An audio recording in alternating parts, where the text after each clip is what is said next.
with a legacy to uphold. In the world of cigars, his story unfolds. Rick Rodriguez, with passion in his soul. West Tampa. There you go. Personalized song? Personalized song from Mr. Rodriguez. I would buy that for 99 cents right now on iTunes.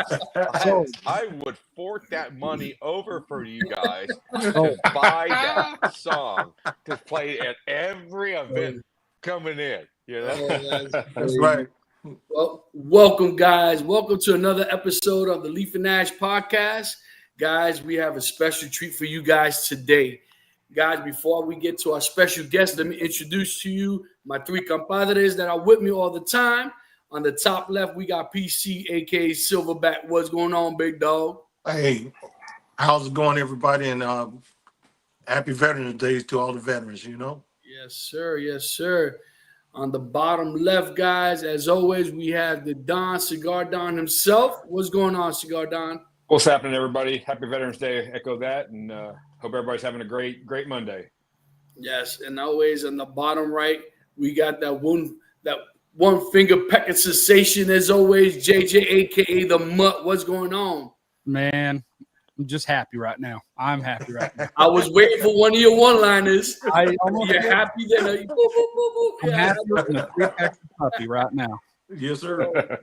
Hey guys, I'm Panda, and to our guest of honor tonight, ladies and gentlemen, we introduce you to Mr. Rick Rodriguez from West Tampa Cigars. Welcome, Mr. Rodriguez. Welcome. Thank you so much for the time and the opportunity to share our little story about this company. Listen, we have been talking about you like little kids in the candy store all week, last week. Yeah. We have been excited to speak with you in regards to a lot of things, your journey, your storyline, etc. I tell you what, let's just get right to it. All right. Mm-hmm. What I've been able to research that obviously your grandparents came from Cuba in 1953. Yep. And they came down and they ended up in Tampa. Is that correct? Exactly. Yep. Now, but they didn't. Now, it was your grandfather that was working in the factory, because I know he started an E-boy. He's like, nah, I'm not gonna do an E-boy. He went to West Tampa. Is that how the storyline went? Yeah. So my grandfather and grandmother were master rollers. So my grandmother had the job, but my grandfather, 1952, at the end of the year, lost his job.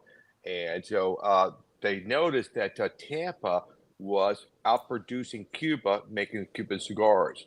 So a lot of factory workers were losing their job because the demand for Cuban cigars from Cuba were not there, especially in the U.S. because Tampa was able to ship more cigars than Cuba was making. And so my grandfather and grandmother said, you know what? Let's go to Tampa. And they went to Tampa. And like everybody, maybe 80% of the cigars, maybe 75% of the cigars were made in Ybor City. And so, of course, they got literally off a boat, a cruise ship kind of boat, but off the boat and went to Ybor City. And very proud. We're both master rollers. We can roll any size, any shape, any cigar you want. We need a job. Welcome. We're always looking for great rollers.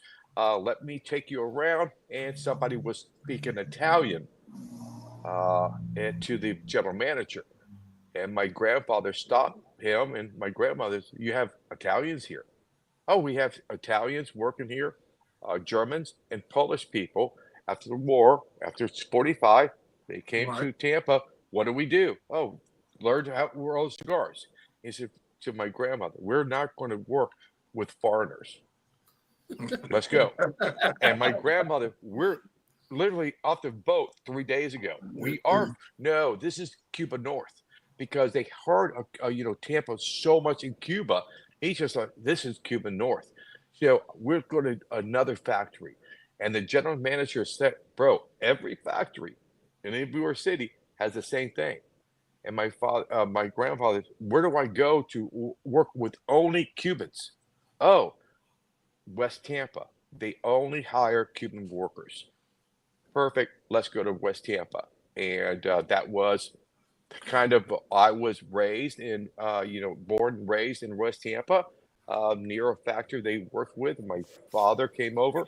And so that's kind of the history of what started me in West Tampa. Right. I mean, because I know it seemed that it skipped a generation, right? I guess your parents sure. it didn't get involved, and you came in obviously later Yep. down the road. In regards to your start in the industry, obviously those who know and done their research, you work with General Cigars, right? Now, I believe I read somewhere said that before you even started working with it, you never smoked a cigar. For sure. The first cigar I ever smoked was in December of '99, because I was interviewing with the vice president of General Cigar. He took me and my wife and his wife out to dinner, and we go on kind of what the job was, and you like it, yeah. And so, bro, and he, because he heard this story before too, because I met him years before he was working with General Cigar. And I mean, we're Cubans, and we're fucking Tampa cigar rollers. So he assumed that was a cigar smoker. So when he contacted me, this is fucking just perfect for us. And so I remember we're walking after dinner, walking by the cigar shop, and he says, "Hey, bro, go in there and buy us a cigar." You want to send me? Well, this is your fucking area. This is Ybor City. You know all. So I go in there, buy 2 cigars, walk out, give him one, and I went to light my cigar, and I kind of turned around because I didn't even know how to light a cigar. So I kind of turned around. My wife looked at me. "What are you going to do?" I said, "I'm going to smoke a cigar." Really, big boy. Really? Really? Okay. I was just to stand back and watch this fucking train wreck. And I lit it, started to cough, and blamed it on a cold that I was catching. Oh, that. And I said, "Bro, I can't finish this cigar, but but I love cigars, And then they hired me, and I started on the 4th of January in 2000. And they shipped me a bunch of cigars to sample all the cigars they had in the market. And my wife said, "What are you going to do?" I said, "I think I'm going to become a cigar smoker." And I started to smoke, and it just bit me. It bit me, and I just grew and grew and grew from there. Yeah, but the first cigar I ever smoked, I was already 40 years old. I was 40 years old when I smoked my first cigar ever. Wow. And I believe they were after you for a little bit, right? That individual was after you for a while, right? Did you turn Yes. down a couple of times? Yes, Because you came from sales, right? Was that what it is? I was always in sales, and he was so we're having Sarah, my only child, and he was having his first baby of 4 children he has today. But we met in Lamaze classes at a hospital. We had to take a class how to change a diaper, how to handle a baby, how to carry a baby, and all that. So have you ever been a part of? Great for beginners. And I was just kind of do my thing, cracking everybody up, sharing stories, and the guy said, "Bro, what the fuck? What do you do?" I sell, carpet. Really? You happy? Yeah, it's carpet. Well, I sell candy bars for Nestle's. Do you want to sell a candy bar? And that time in my life, I've always thought of my friends. So if you want a house of carpet or wood floors or something, I'm the guy. Call me. But I said, "Bro, you think my friends are going to come over? Hey, come over to the house. I'll give you a candy bar tonight." So no value. So turn them down.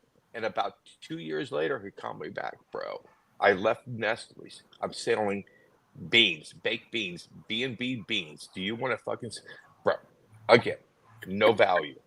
None of my friends are going to, "Hey, bro, if you watch the game with me today, I'll send you back with a fucking can of bacon. No. And then he called me out of the blue about 2 years later, bro. I worked for General Cigar. At that time, I knew I want to change in my life. I want to get out of the flooring business. And bro, I just took this lift of faith. I said, Dave, let's set up the dinner and talk. And he hired me that night, and the rest is history. Yep. I mean, there's been a lot of blessings, right? I mean, because I don't believe that things just happen out of nowhere. I think there's always a purpose and a cause and a reason, right? And you know, and obviously something being at the right place and at the right time with the right people. Right, for sure. You know what I'm saying? For sure. And but that's just part of it, right? Because the reality is that I can open the door, but I can't I can't make you walk in through it. It's your job to find your way into the door. Yeah, exactly. And exactly. I kind of, as these guys know, I as you can tell, I'm the guy that likes to talk a lot. I'm a big talker. You know? There's no secret here. Right. But you know, I've always believed, you know, when an opportunity presents itself, you have to take the fullest advantage. And to me, I've always said, you know, you have to upsell yourself to the up degree. You know what I mean? Because it's like, you know, when you negotiate, you know, your salary, you know, I'd rather start here, right?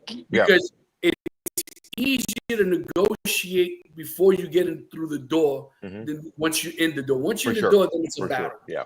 You know, and I kind of see that in the cigar world.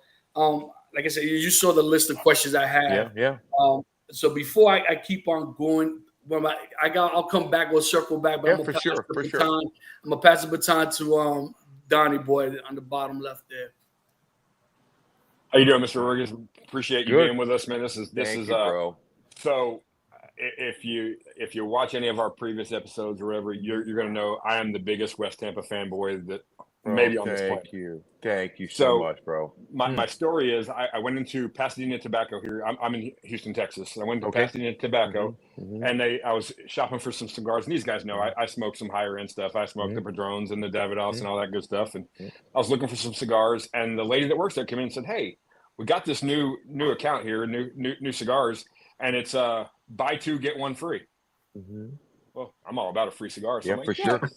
So I bought a couple. I came back home and I smoked the West Tampa Red. I called these guys. I said, guys, you guys have no idea. You guys have no idea. So when we were all in Tampa, we all went to the rooftop. I can't remember the name of the bar there. The rooftop there in Ybor City. And Sterling's. Yeah. We all went up there and they carry your product, and we all got one, and we all had the same kind of reaction. So I just want to start out by saying that I'm one of your biggest fans here, and thank you, bro. And you know, I know the threshold for being a boutique is 1 million cigars. I might get you past that myself. You know? Yeah.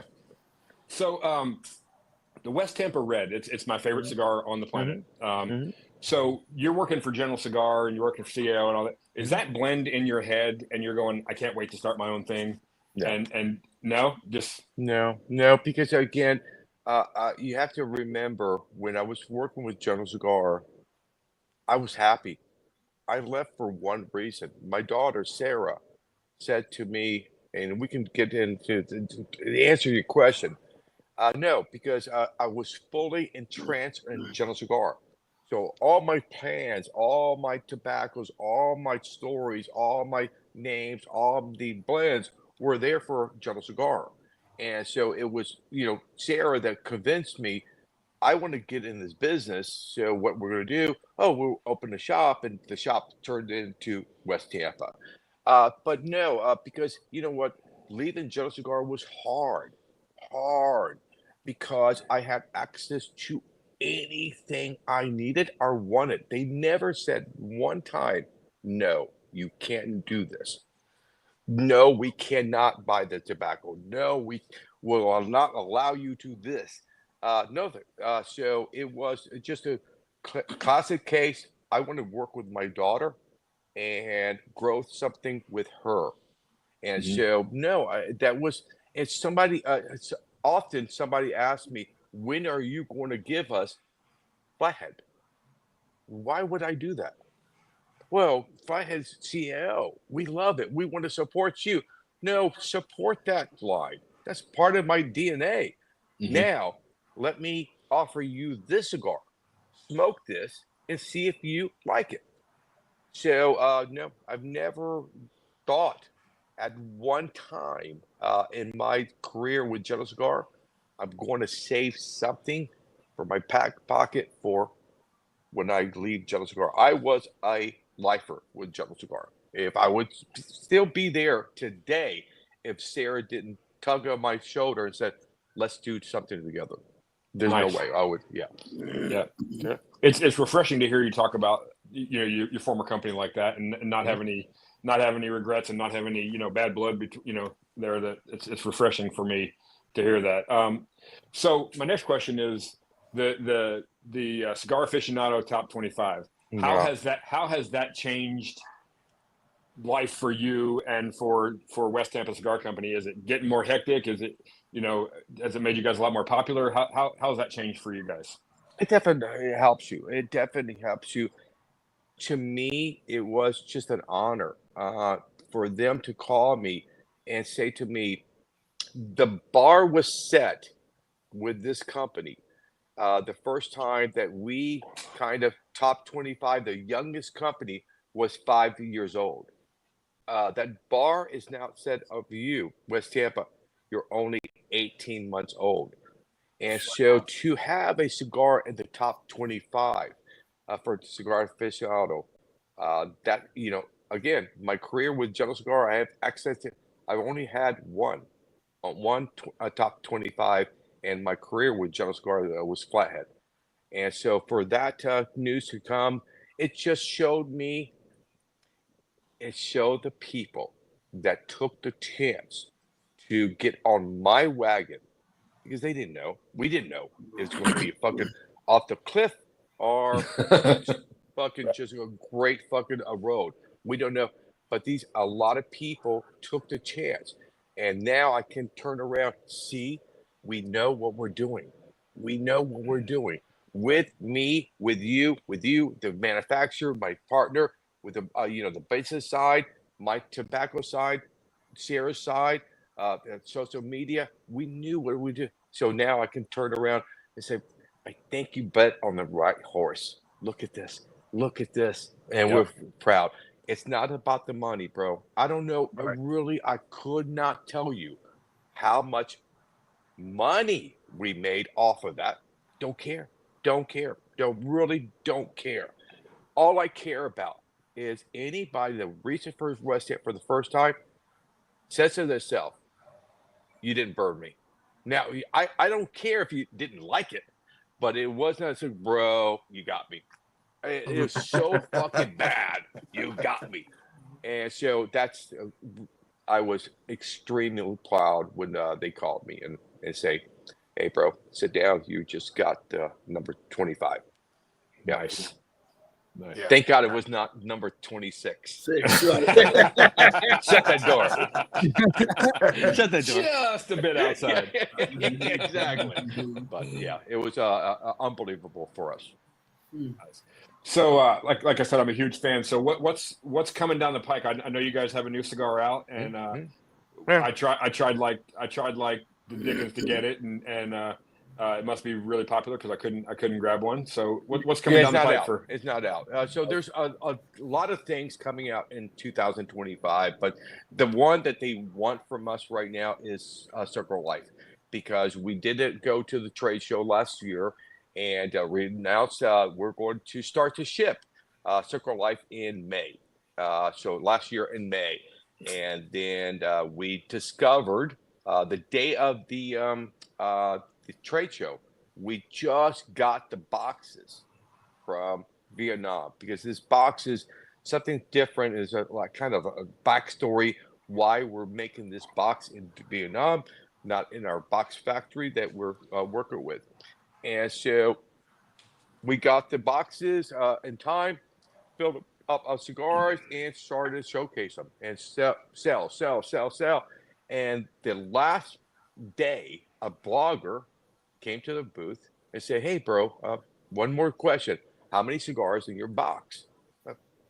20 cigars. Really?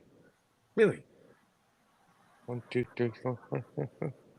Hey, bro, there's 11 over 11. There's 22 cigars. No, there's let's count together. 1, 2. Oh my God. Oh my God. Oh my God. 11, 22. Oh my God.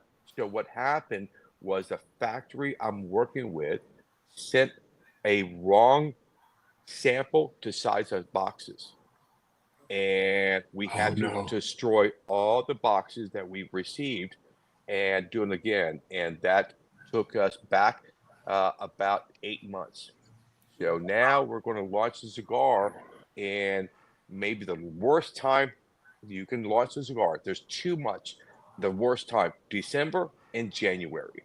And we're going to launch the cigars globally in January, but there is going to be some shops are going to be able to get it in December.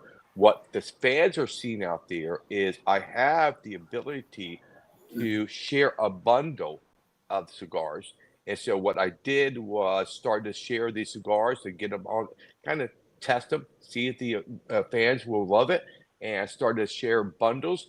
And so you buy 5 cigars, I'll give you the new Circle Life for free, and it's just been so fucking exciting. Wow, awesome. Yeah. Yeah. Well, I'm not going to take up too much of the time here. I'm like I said, I'm a huge fanboy for West Tampa.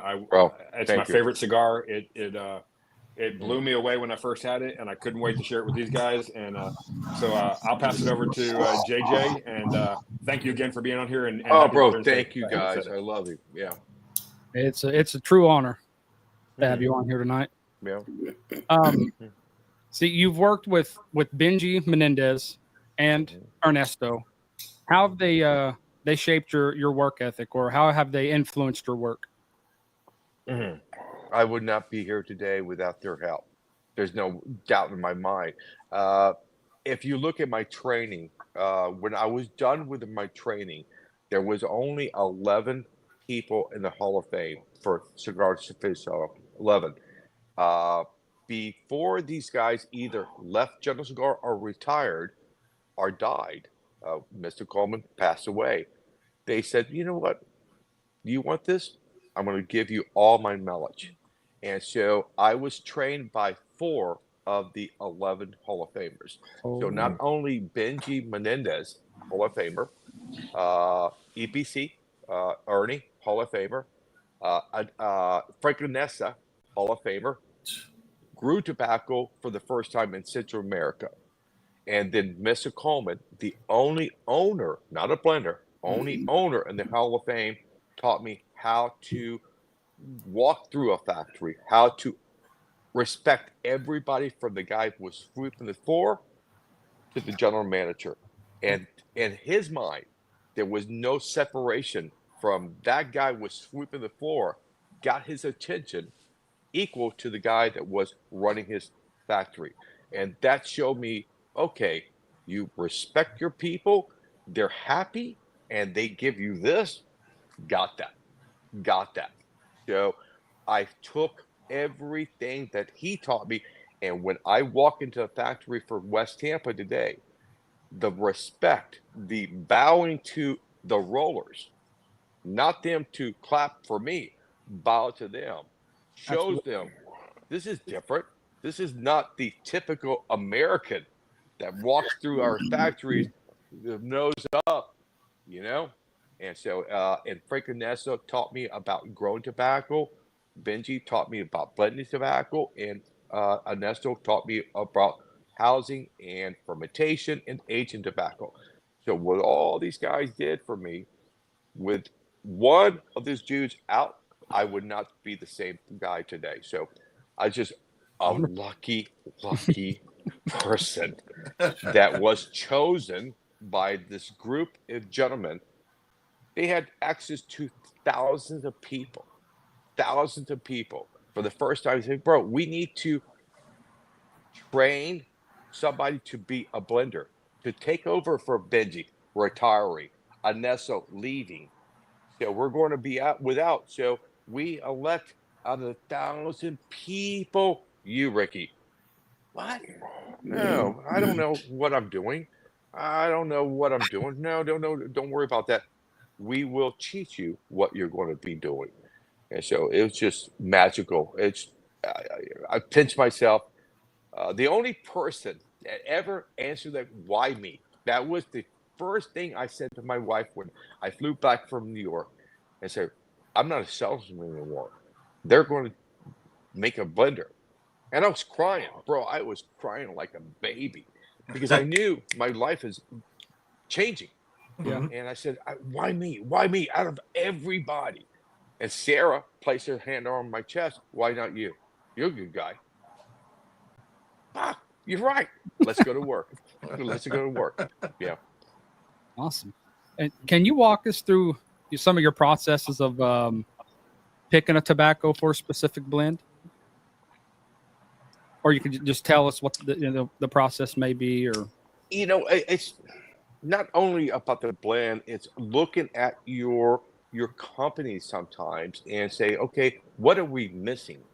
It could be a blend, it could be a size, it could be a body. Cigars, it can be something. So it's not only about the cigar blend or the tobacco. Sometimes they're going to say, Ricky, with CEO, we have not launched a mild cigar in 7 years.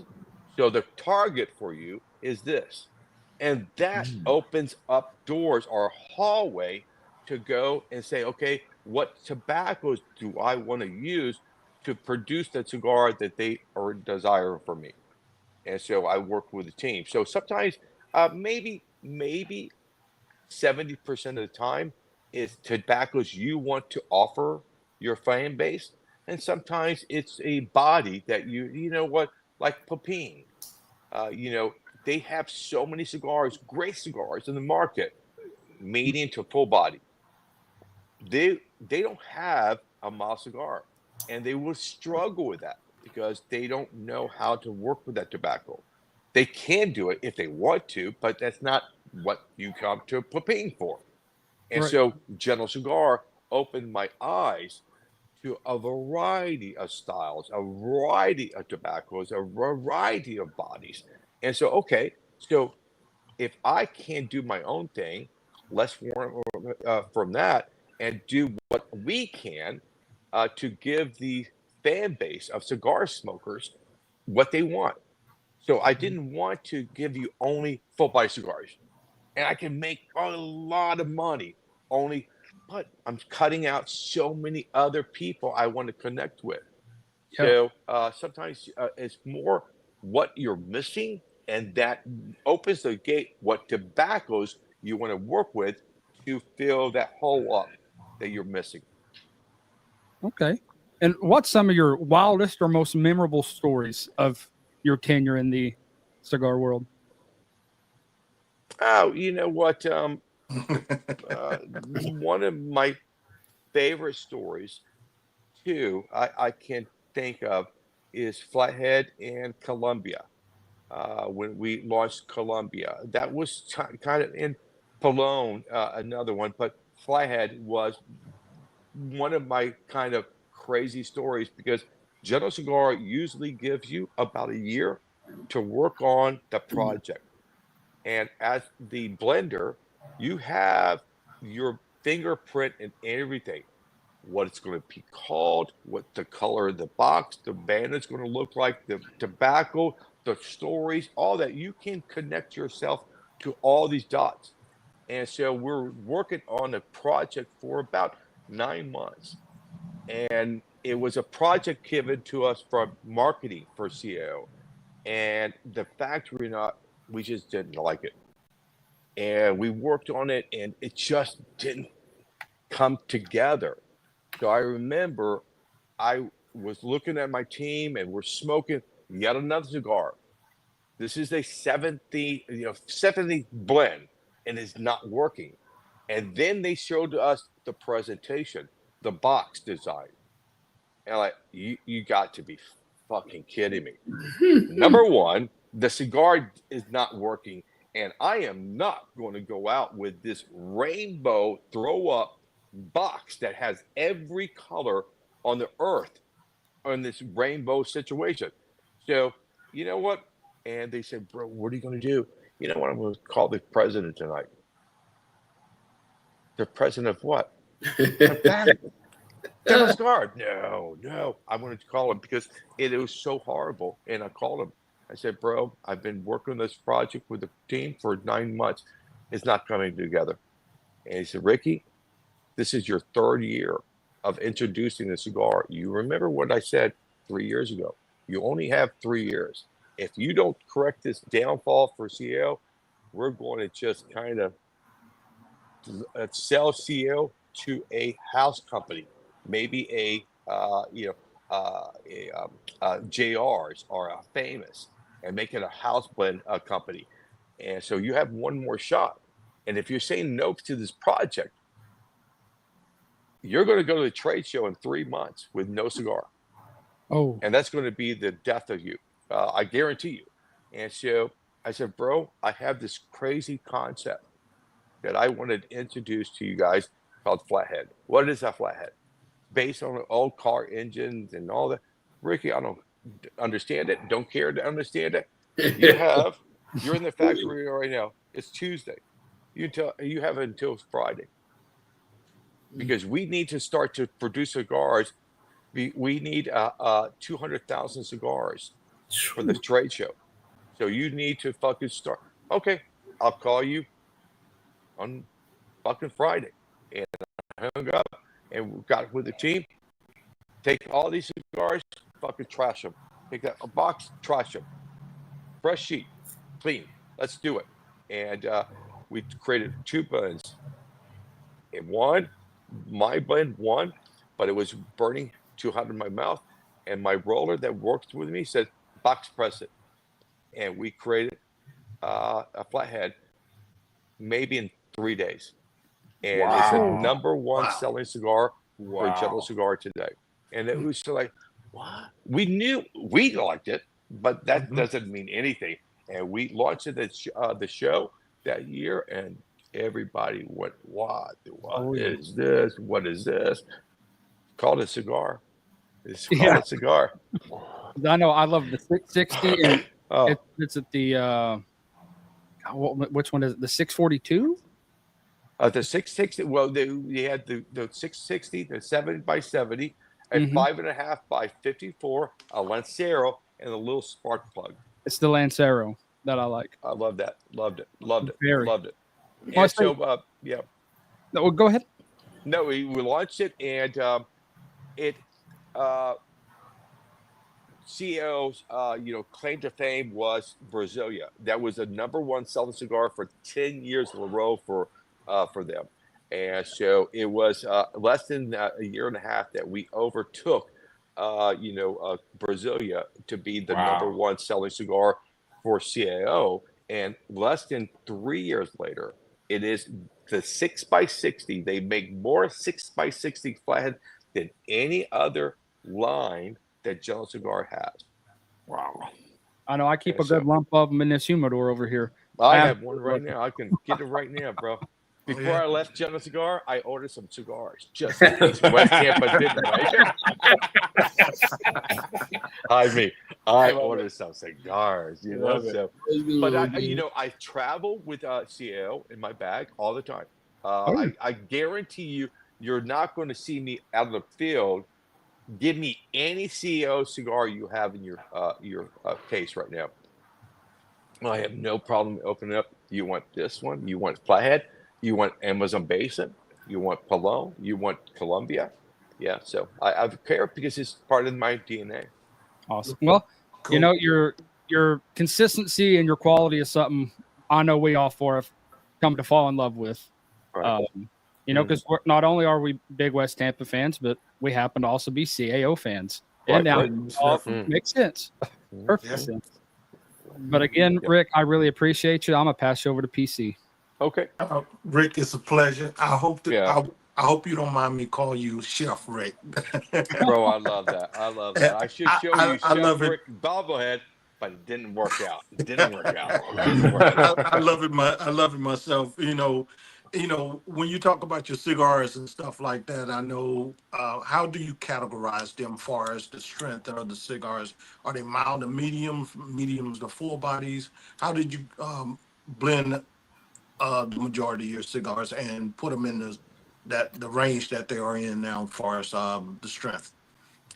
Well, we knew that coming from CAO, I had two fan bases. One that we developed in the U.S. very easily, but also General Cigar spent a lot of money and time to send me to Europe and Asia, China, to grow their business. So I had a fan base in Europe too that Hmm. they are Cubanesque. They want Cuba, and so Right. because that's what they know. And so they were always saying to us, we love CAO, we love everything, but Ricky, you need to make a cigar for us, meaning our palate, not the U.S. palate, because at General Cigar, it was all based on the U.S. palate. That was Right. what we went up because that's 70% of the market. Every cigar is made in the world is consumed. 70% of those cigars are consumed in the America. Europe is a very small category. It's big for them, very small for us. And so I knew that. So the chance, I remember telling my partner, Gus, if we do this, I'm going to launch two cigars at the beginning, one for my fan base in Europe and one for my fan base in America. So that's the Hmm. reason we started with black and white.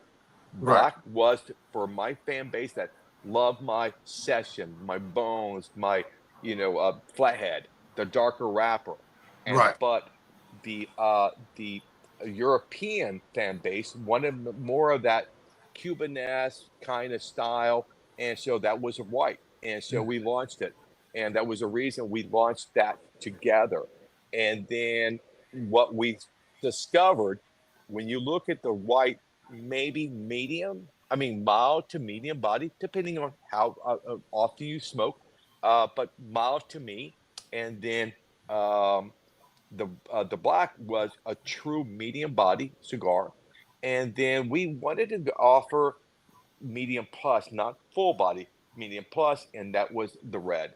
And the red is the plus is not body wise driven, is more flavor driven because Right. you have so much more flavors.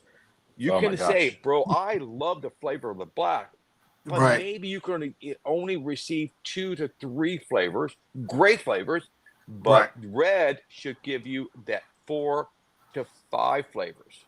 And that's the reason I say medium plus, not for body, more for flavors. We're going to add more flavors that you don't receive from the typical line right now that we have the market. Okay, and that's like we get a lot of flavors from a different variety of your cigars and stuff Mhm. like that. What do you have to say to those people who say, "Well, I taste this, I taste that"? People who Good, think they have to good. train their palates or No, whatnot. good, good. Because you know what? I have picked every cigar Right. like this. I like it. Yeah. Yeah. That's it. That's it. Yeah. I have been around legendaries from General Cigars. I've been with blending with Rocco Hotel, with AJ, with I have been a part. Never once have I ever heard of any blender. I like it because the black cherry finishes off with the fucking leather. Yeah. Never, never. So when you approach me and say, "Hey, bro, I'm smoking your red," I get, a finish of nut bread and banana. Do you like it? Yes. Good. Exactly what I get. That's exactly. Turning me around, turning me around. The other guy, it's chicken and flat beer. Exactly. Don't believe in this fucking guy. Bro, everybody's palate is It's different. different. Yes, that's right. So that's the reason I do not ever say in any interview, "What did you taste?" Because I know my words are so powerful. If I say pencil lead, not bad, but pencil lead. Why I don't say that? So, are should I not smoke that cigar? Because Ricky said no. Because I know my words have power. because Yeah. I was always, what do you taste? And you tell me for now, date bread, fucking pool water. Do you enjoy it? Yes, I do. That's it. All that That's matters. it. That's it. Graham That's cracker. it. I get Listen. Exactly. cracker out of the red, and that's I what got filet mignon. Oh, that's a legend. The legend that's never going to come back. So smoke those cigars like What? champagne. Are you Yeah. serious?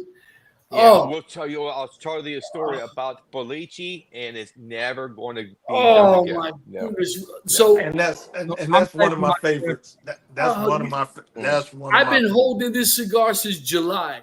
Yeah, So, yeah, and yeah. I kick myself in the ass for not Yeah. buying 2 cigars. I would normally buy things in 2s, you know? Mhm. And I've been letting this bad boy marinate just for this day, you know? Yeah, And, yeah. man. So starting now, bid $199.99. Or call me later Yeah. on. Call me. I'm sure I have one or Hey, two. Hey, Oh, Rick, man, Hey, friends need- like these, I need you one lose or two. endless. Yeah. Oh, man. I'm telling So you. if you want to, let's go to that story. You know what? Hold on. I'm gonna step away for 1 Sure. minute. Well, he's stepping away, guys. Yeah, you can Real talk quick. about us. What are you guys smoking? What are you smoking, PC? I got the West Tampa White. The white. Okay. Yeah. Yeah, Now, beautiful. It's good. It's shocking. Hey, trust me, it sat in my humidor for a while. I wasn't sure if it was ready, but it's ready. Oh no, no. And Donnie, what you smoking?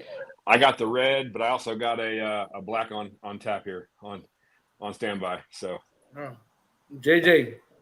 Well, I'm smoking a red. I had the Belici on standby, but now since I know that, I'm gonna Oh, Yeah, save that for your first baby. You know. it hurts so bad. Save It for the hurts smoke, so baby. bad.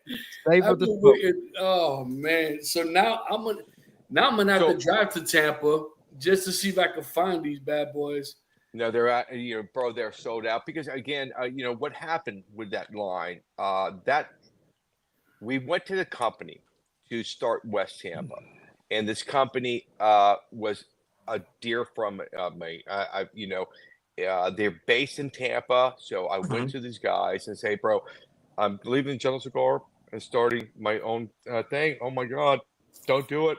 It's harder than you think. Well, I'm sorry, I've already quit, so I'm doing it. And so I want you guys to make the cigar. And we went to the factory and blended that cigar. I said, bro, this is it. This is it. I'm leaving tomorrow. Start to production. And they started production on that Friday. And I left on Thursday and started production. And they videotaped and showed me, bro, we're rolling your cigar. And I said, bro, they're great. So about 2 weeks later, my partner asked me this question. What? What is the price point for the cigar? Well, what we're going to sell it for? I don't know. That's your job. Calculate it. No. What are we buying that cigar for? Fuck. I never asked these guys that question. Don't worry about it. Don't worry. They're family. They're friends. They know I'm going to do something special. So I'll call these guys up. Hey, bro, by the way, how much is that cigar for that 6x60? Because we're going to do the 6x60, the Toro, and the Robusto. Thank God they only started on the 6x60. And so, let me calculate it. I said, whoa, no, not wholesale. My price. That's your price. Bro, you got to be kidding me. That cigar, if I priced it the right way, that cigar would be retailing for $24. Whoa. I said, bro, I cannot start West Tampa on a $24 cigar and dragging my fan base from Seattle that's used to paying only about $8 to $12. It'd be different. I was leaving Davidoff. Yeah, I could do that. Right. But I don't have that fan base. Mine are hardworking, fucking great people. They're Right. spending money, but not foolishly. And so, well, that's it. So stop. Let me call you back. And I said, he said, bro, We can't do that. So just stop the production. We need to change our fucking manufacturer. Call them back. How many cigars you have? We already produced in 2 weeks 20,000 cigars. What? Stop. And so, well, what do you want? You have 20. You need to pay us. And we had to write this check for 20,000 cigars that we had nothing to do with. And so we just kind of not forgot it, just shoved it aside and went to Carmendia that makes West Tampa for us today. And so, yeah. No, I'm sorry. I didn't mean to cut you off. No. But it's part of it, and I didn't mean to interrupt. Yeah. Do you still have the blend? Yes. Because I know that times, you know what I mean? You know how the industry works, because you have a product like this, and people have a tendency of copycatting, you know, and stealing your ideas and calling it something else, etc. Putting a different wrapper on it. Even if I can give them to sharpen them pencils and say, okay, we'll lower the price point. You can sell this cigar for $18. Still, $18? It's a lot of money for a cigar. And so, but we can do that. And I think the fan base will allow it because it's been sampled. Well, worth it, yes. I can't buy 5 at a time, but I'll definitely buy 2 or 3 at a time. Right.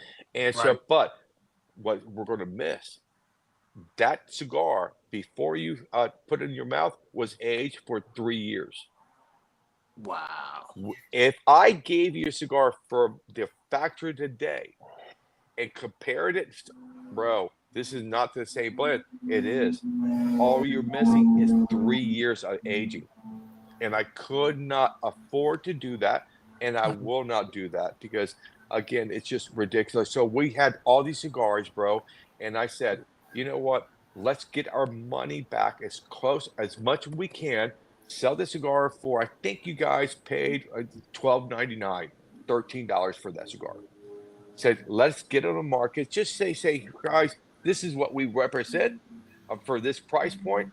And, they sold out. We made about 4,000 50-count boxes, and it was sold out in a week. Wow. And so we can't do the blend again, but I guarantee you, Panda, it will not be the same cigar unless you buy it and age it for 3 years. And no, I don't want to. We're not making Opus X. Buy it, age it.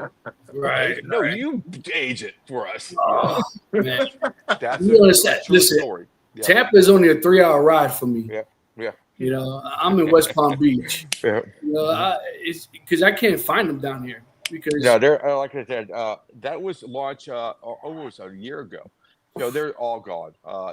Everybody, bro, $1. I know you have one. I literally think I have one box. Every box I've ever made, I get that first box off the production line, and that's mine. Nice. And so I know that I have one box unopened.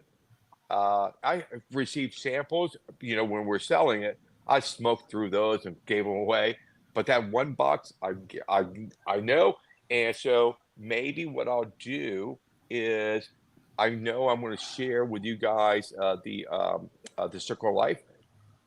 Maybe crack that box open, take that fucking cell off, open it up, and stuff one in the bag. Everybody, like, you want it? You got it, bro. Well, listen, all cracked. Listen, we'll still smoke it. We don't give a shit, you know. We go old school. We were like this. We don't care. Yeah. Hey, before we get going, I wanted to mention we had a comment from Gary. Said he hadn't tried West Tampa, but he'd been hearing about it. Gary, if it'd be a great decision for you to try them. I was the same way. I'd heard about it. I tried that first one, and I was with these guys like, you guys got it. You guys got to get the cigar. So it is my favorite cigar. So you got a lifelong fan right here, Rick. I promise you that. Oh, bro, I love you again. And I'll just many great cigars out there in the market. For anybody to try one of our cigars, I just want to, I don't know, hug them, thank them because words are so cheap.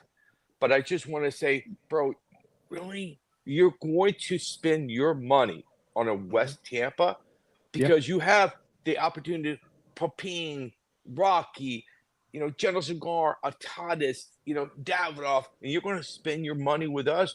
I hope it works for you. I hope it works for you. Yes. And so that's really, bro, at my age, I'm going to be 65 and November the 29th. I wouldn't have What known. what I don't want is enemies. I don't want anybody, fucking Hold on. walk into me. You said you're going to be 65? Yes. Well, you know what, brother? It's God bless. it's just a number. It's just a number. Listen, you don't look nothing. You don't look nothing 65, so you're doing something right. Yeah. Smoking cigars, eating fried chicken on the road, and drinking Bud Light. That's the secret. It really is my secret. It is. Oh my Lord! But you know what? But they're talking about that presentation. There's other things that we're going to offer the market next year that you're going to say, bro, yeah. I think we're at that point of our little company. We're going to be 3 years old in May.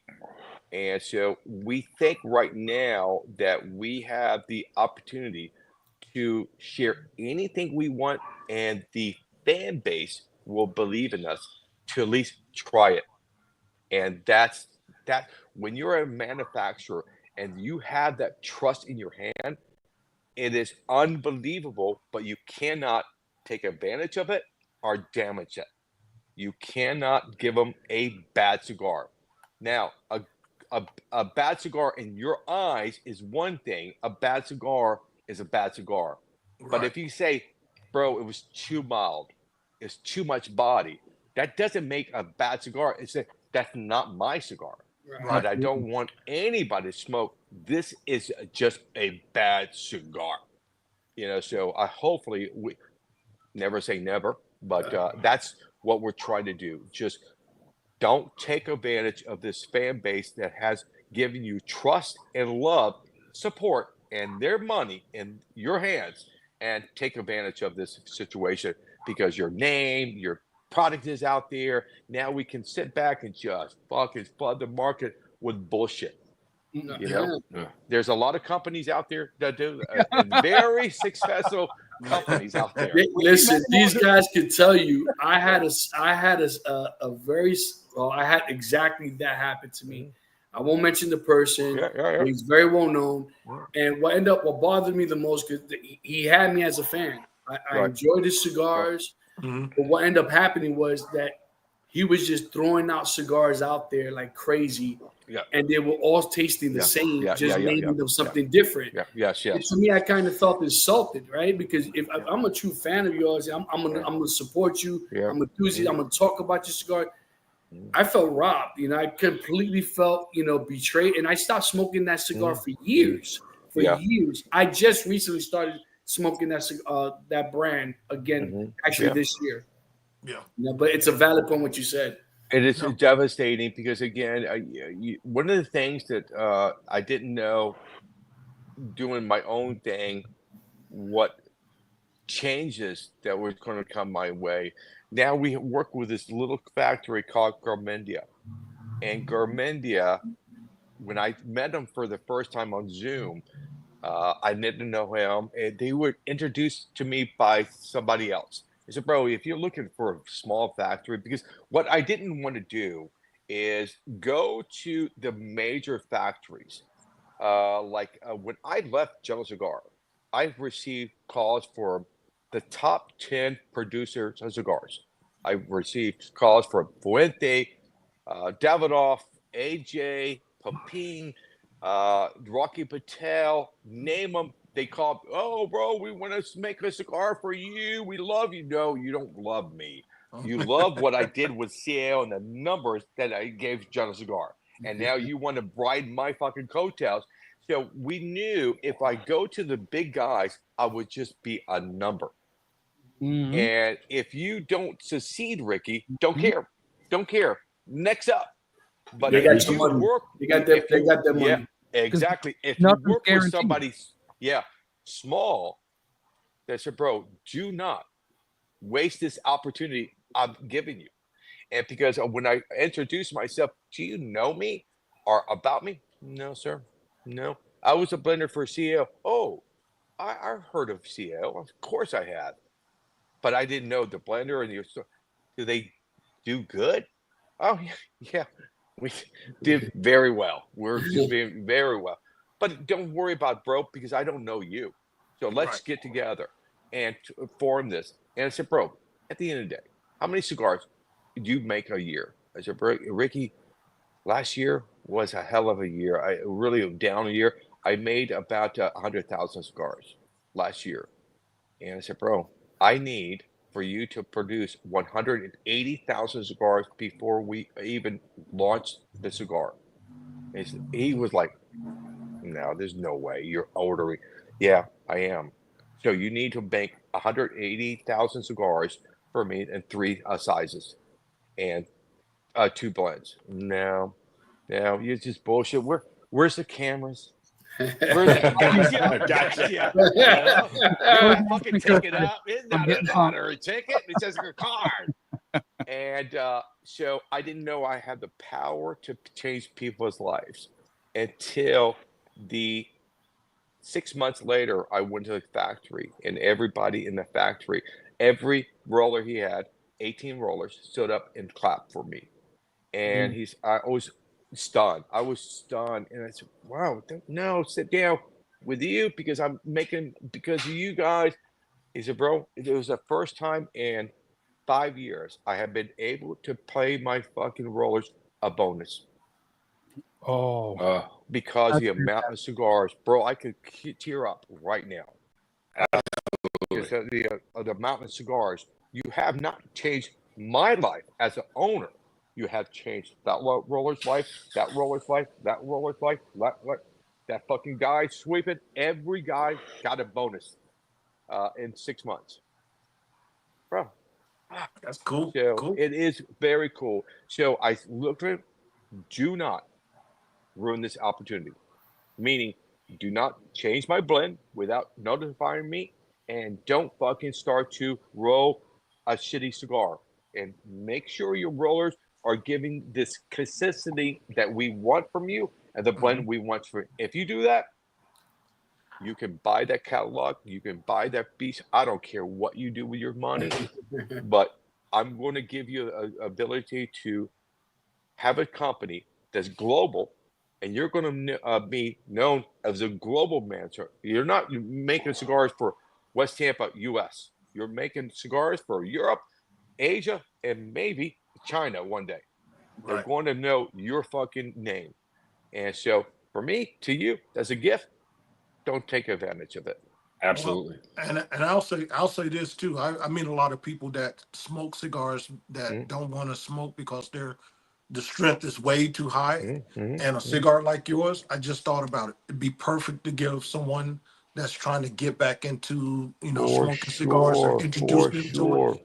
Yeah. Man, and if I can keep some, when I got a store not too far, I'm gonna keep some on me just for that, because my FedEx and my UPS guy, we know each other on first names because of the cigars.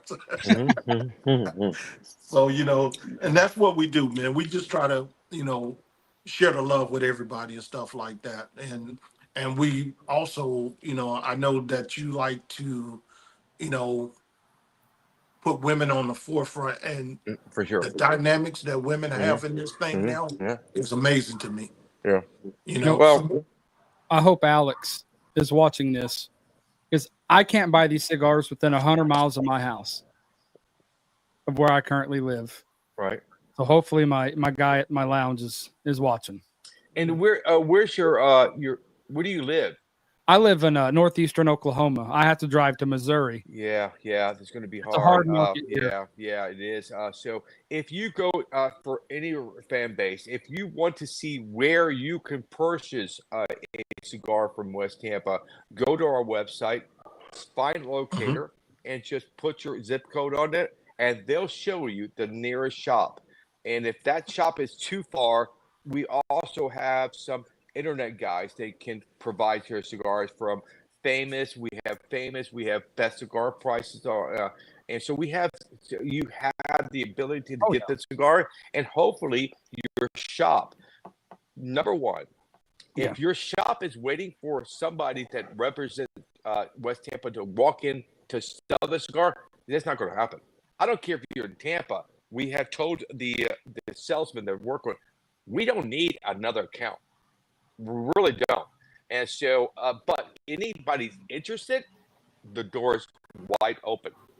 But Absolutely. if you want me to approach you to share my story, please bring me in. We'll do that. No. I have enough accounts. But if you're interested and you call me and say, bro, I'll send you samples. I'll send you a price script. I have to send you everything. I'll get on the phone with you and talk about it, but I'm not going to sell you. But if you have interest, the door is wide open for you. I can tell you right now, you got 4 salesmen here. So, like I'm in West Palm Beach, but I work in Broward County, you know what I mean? And my local shop, my lounge is Burn One, which at one point it used to be a smoke-in. I'm sure you Okay. Yeah. So I'm trying to get these guys to get you guys in there. And I have a very good relationship with my own, and I'm not, it's just, I've spoken so much about your brand in the last 3 weeks.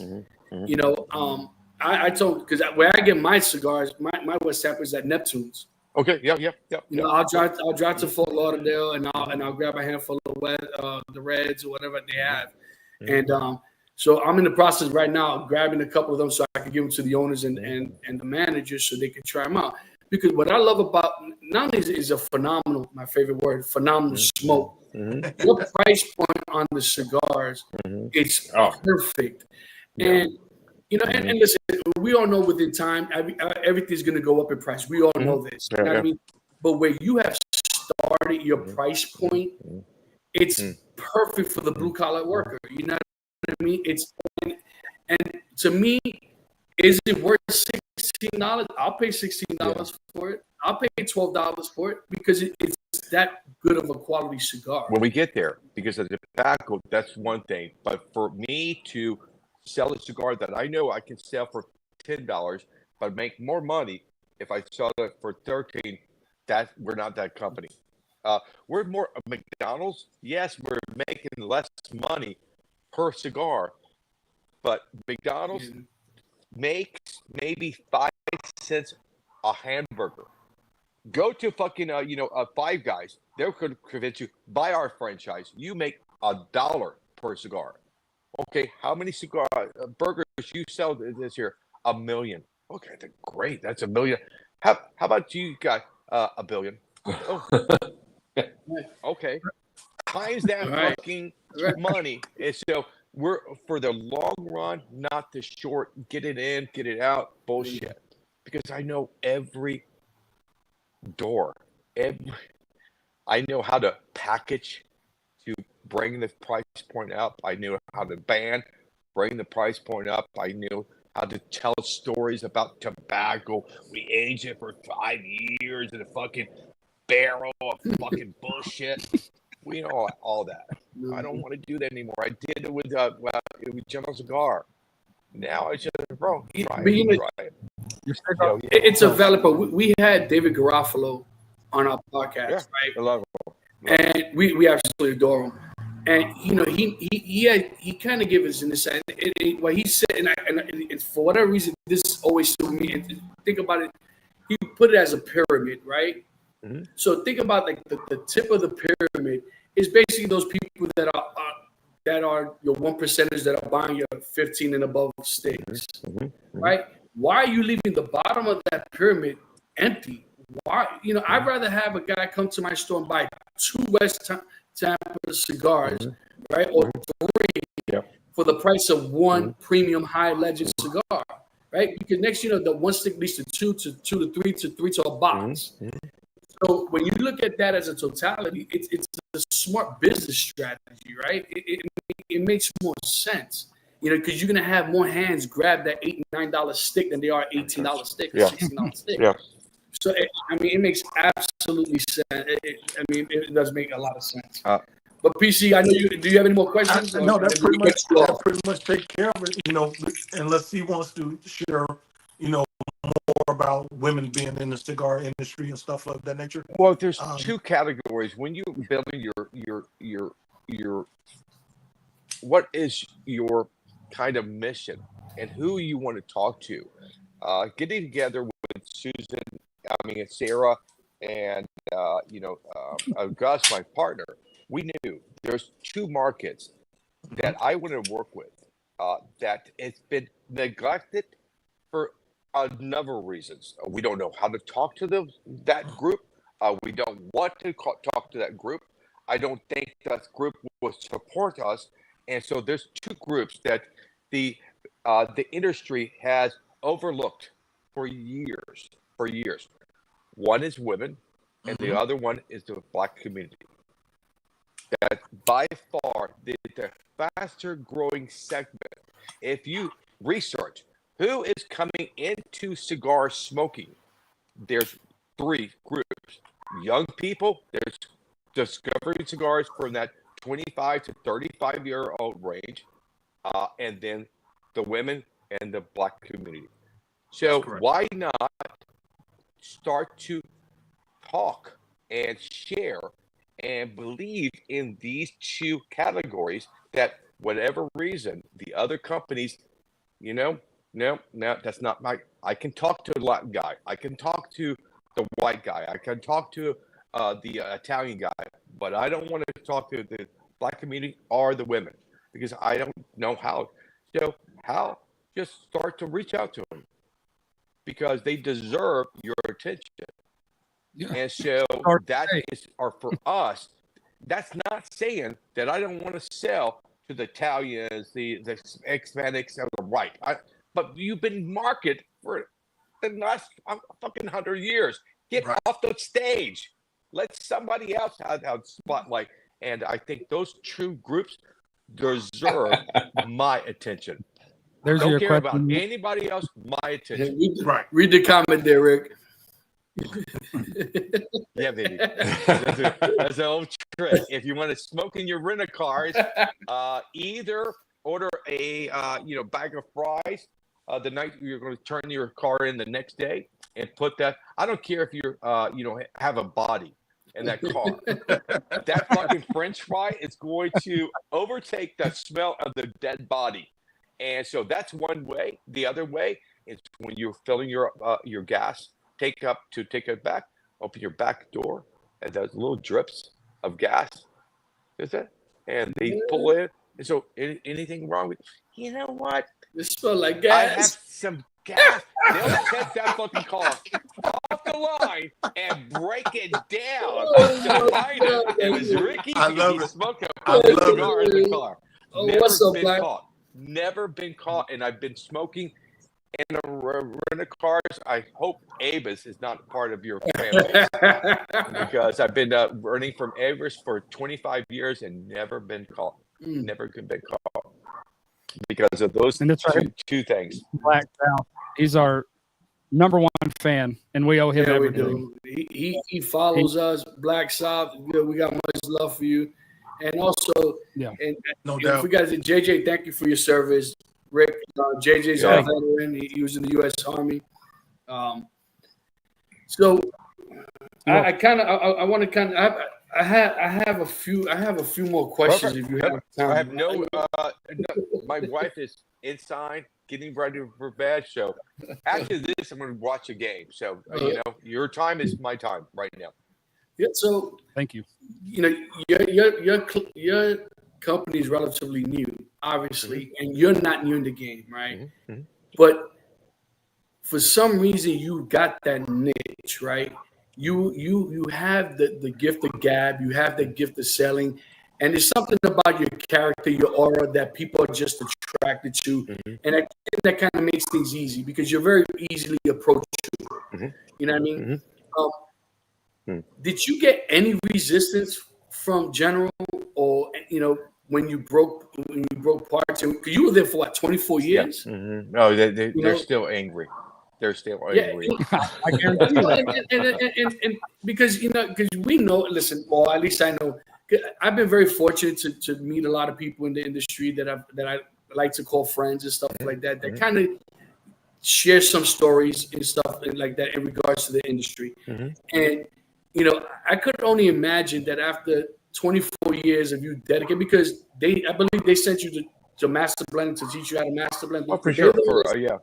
They spent a lot of money to create what I am today. Yeah, for sure. But in retrospect, they got their money's worth. For sure. You get what I'm saying? Because you know what? Sure. You have put a stamp on that company that will forever be around for a very long time. So, so I guess that's my question in regards. Did you get that resistance? Did you have a hiccup that they kind of try to pull you back or try to hold you back? For sure. Yeah. I kind of prepared Jello Cigar for 3 years. The first time I approached them, I said to them, bro, I've been on the road. I'm tired. I can't do this wheel anymore. So in 2013 to 2019, I averaged 250 days laying my fucking head on a hotel pillow. 250 days. Those has 7 months of my life was taken for my family and my friends to do my job. And so I gave them everything, bro. I gave them everything. So I think they're pissed off because of one thing, money. Because what I did was change the code to your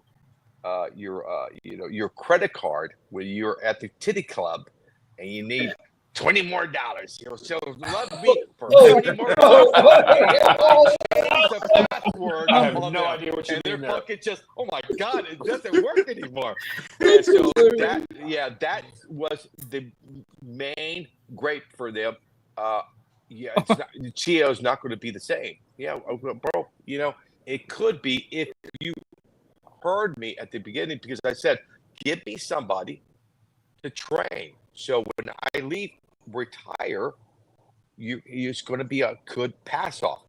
But a year and a half later, Sarah approached me, shifted. I'm not retiring. I'm leaving for this reason. And I said, guys, I'm leaving in a year. No, we heard that. We heard it 3 years ago, 2 years ago. You're still with us. I said, bro, I'm leaving. And so when I announced, all right, so we're going to announce West Tampa on a Monday. And on Friday, I'm doing my last event with Jello Cigar in Pittsburgh. And I dropped the mic. Matter of fact, they gave me a mic to drop. I said, this is my last event for CL. I love you guys. I hope I see you soon, but I don't know what's going to happen in the future. But nobody knew. I dropped the mic and walked out. And I got a text the next day from the president of Jello Cigar. And it said, we need to talk. West Tampa Cigars. Uh-oh. So somebody from Cigar Aficionado leaked it out. And I said, bro, we need to talk. And by the way, it's not West Tampa Cigars, it's West Tampa Tobacco Company. And he said, you got to be fucking kidding me. And he says, I need to talk to you today. And I called him and said, unfortunately, I wanted to talk to you before this announcement. I'm so sorry you found out before, but this is going to happen on Monday. Stop, Ricky. What we're going to do, I'm going to double your pay. I'm going to give you access to blend for any line in Jello Cigar that you want.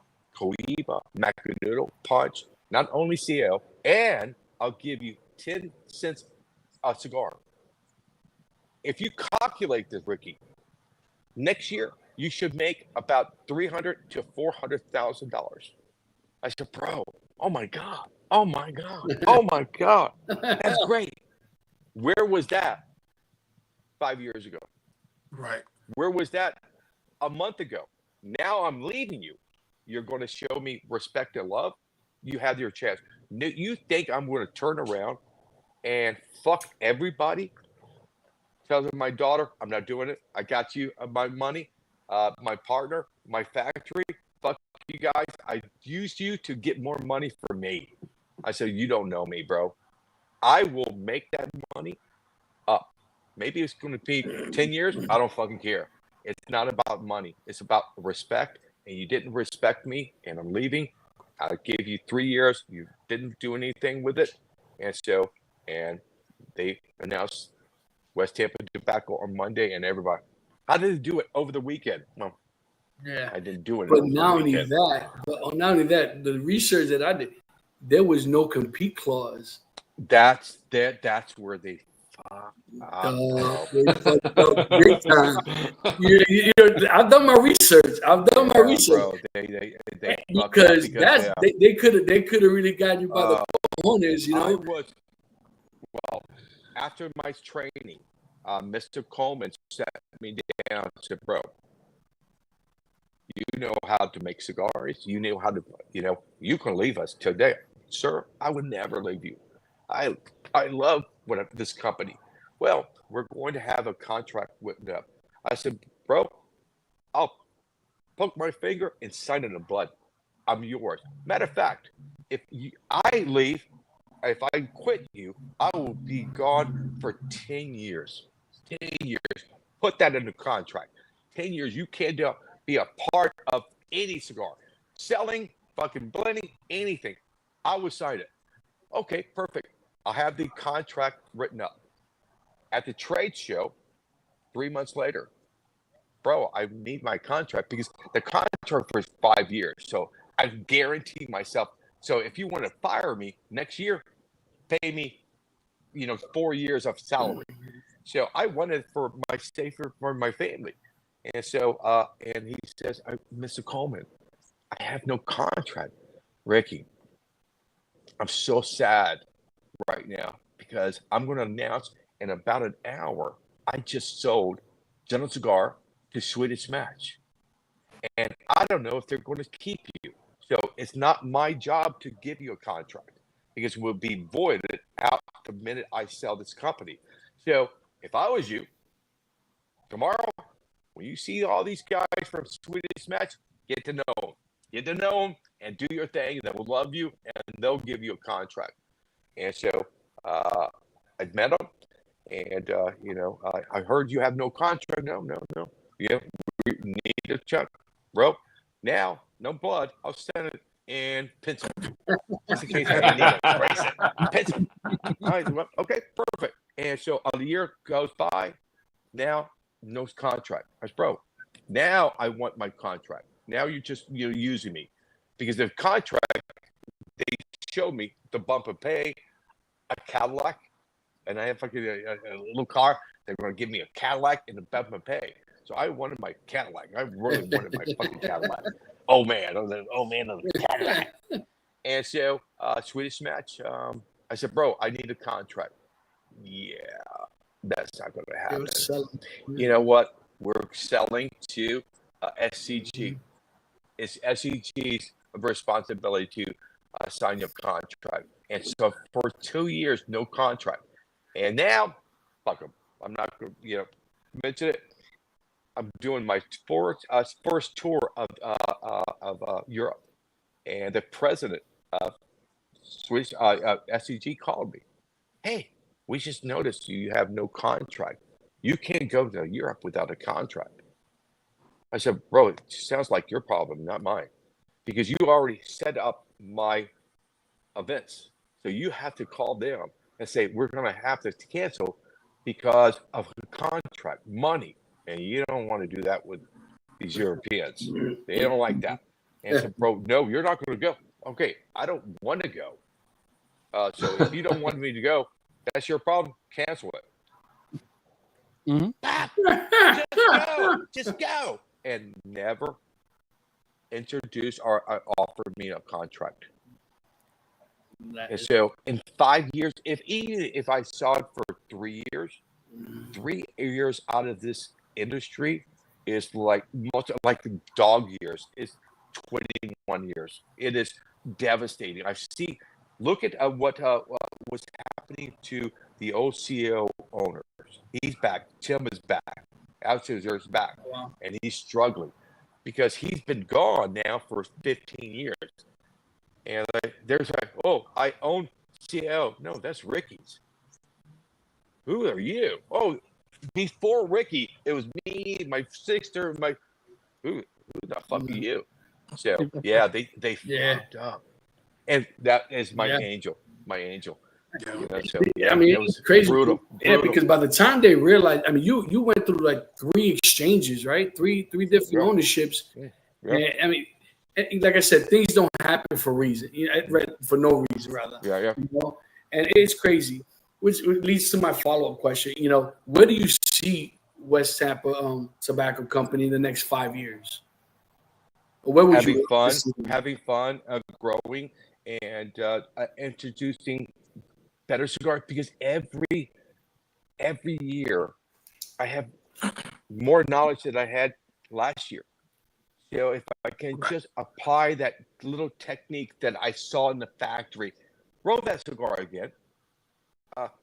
Let me sample that tobacco again.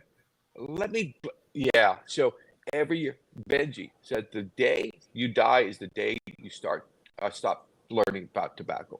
Right. If you just open your ears and your eyes, every time you go to the factory, somebody's going to tell you something you didn't know. And if you think it's going to only come from their heads, you're wrong. Because these rollers touch more tobacco than any owner of that factory ever touches in a year.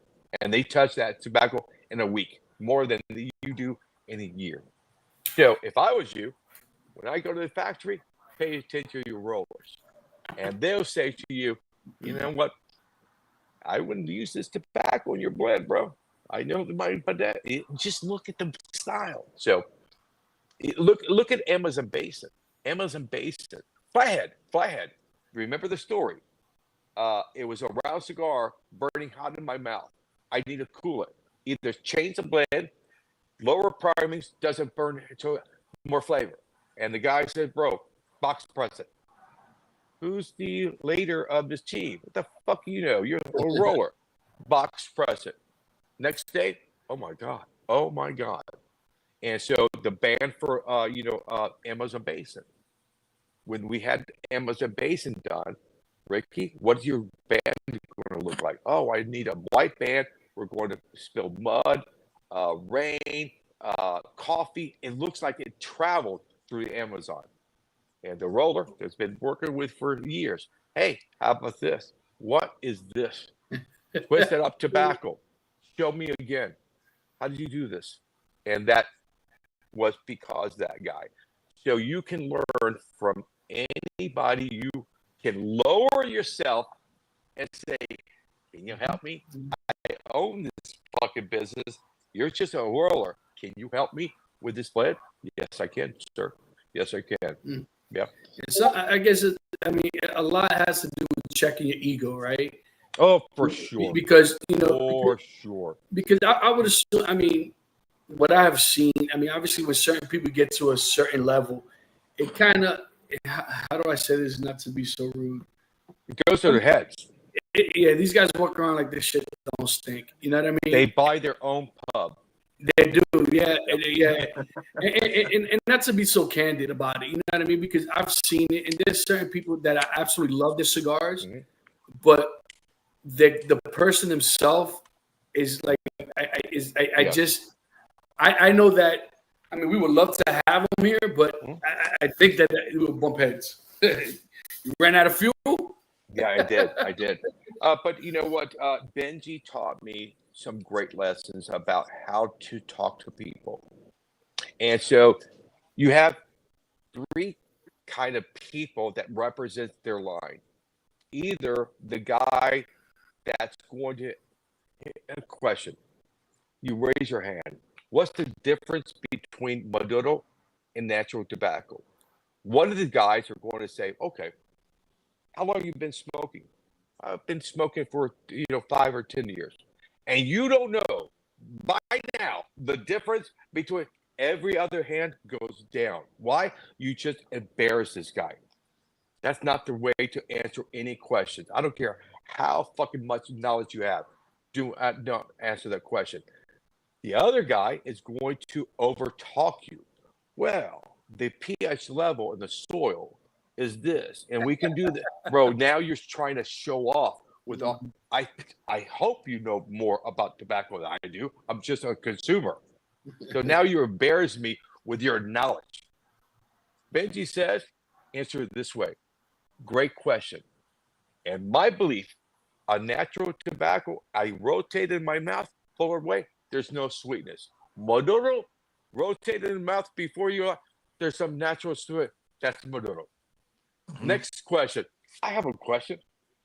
Because you just didn't embarrass them or to talk them, you talk to them. And that is the ability for me to check my ego and also listen to them. And that question to that guy was so hard to look around. I'm going to fucking be that guy. I should not answer this, ask this question, but hopefully he'll do the right thing. And when you do that, when you have that trust, watch everybody. I want one more question, And so if you can do that, and I see some these guys, I can't go to an event like you guys can. Because the minute I walk in, they're going to change their personality. Right. They're going to answer a question different because, okay, I can't bullshit anymore because Ricky just walked in, and he's been trained by the legends. So, so they'll change their way. So I would love to kind of go to a makeup artist and make me up, and I can go in there and say, oh my God, you're not long for this fucking business. You're hot right now, but these guys are going to find out you're all bullshit. Do that undercover boss thing. Yeah, it's amazing. It's amazing because again, we all know about what we're doing. Do you have the ability to share your knowledge? Every teacher you had in your life had the knowledge, but they don't have the ability to get that knowledge from their head to you, Johnny, Right. to you, Sarah, to you, Jim, because it's different. My teachers were, this is my direction. If you get it, you get it. If you don't, so sorry. But for me, I love the teachers that looked at me and my eyes looked like the deer caught in a headlight. He didn't get that. He didn't get that. All right, Ricky, to solve this problem, do it this way. Oh, okay, I got it. Because the first time you said it, you're speaking Latin. So I understand that. So check your fucking ego. Without your fan base, you're nothing. I don't care who you are. You're nothing. So if you think it's more of a pleasure for them to breathe in your stealth smoke, I think it's the opposite.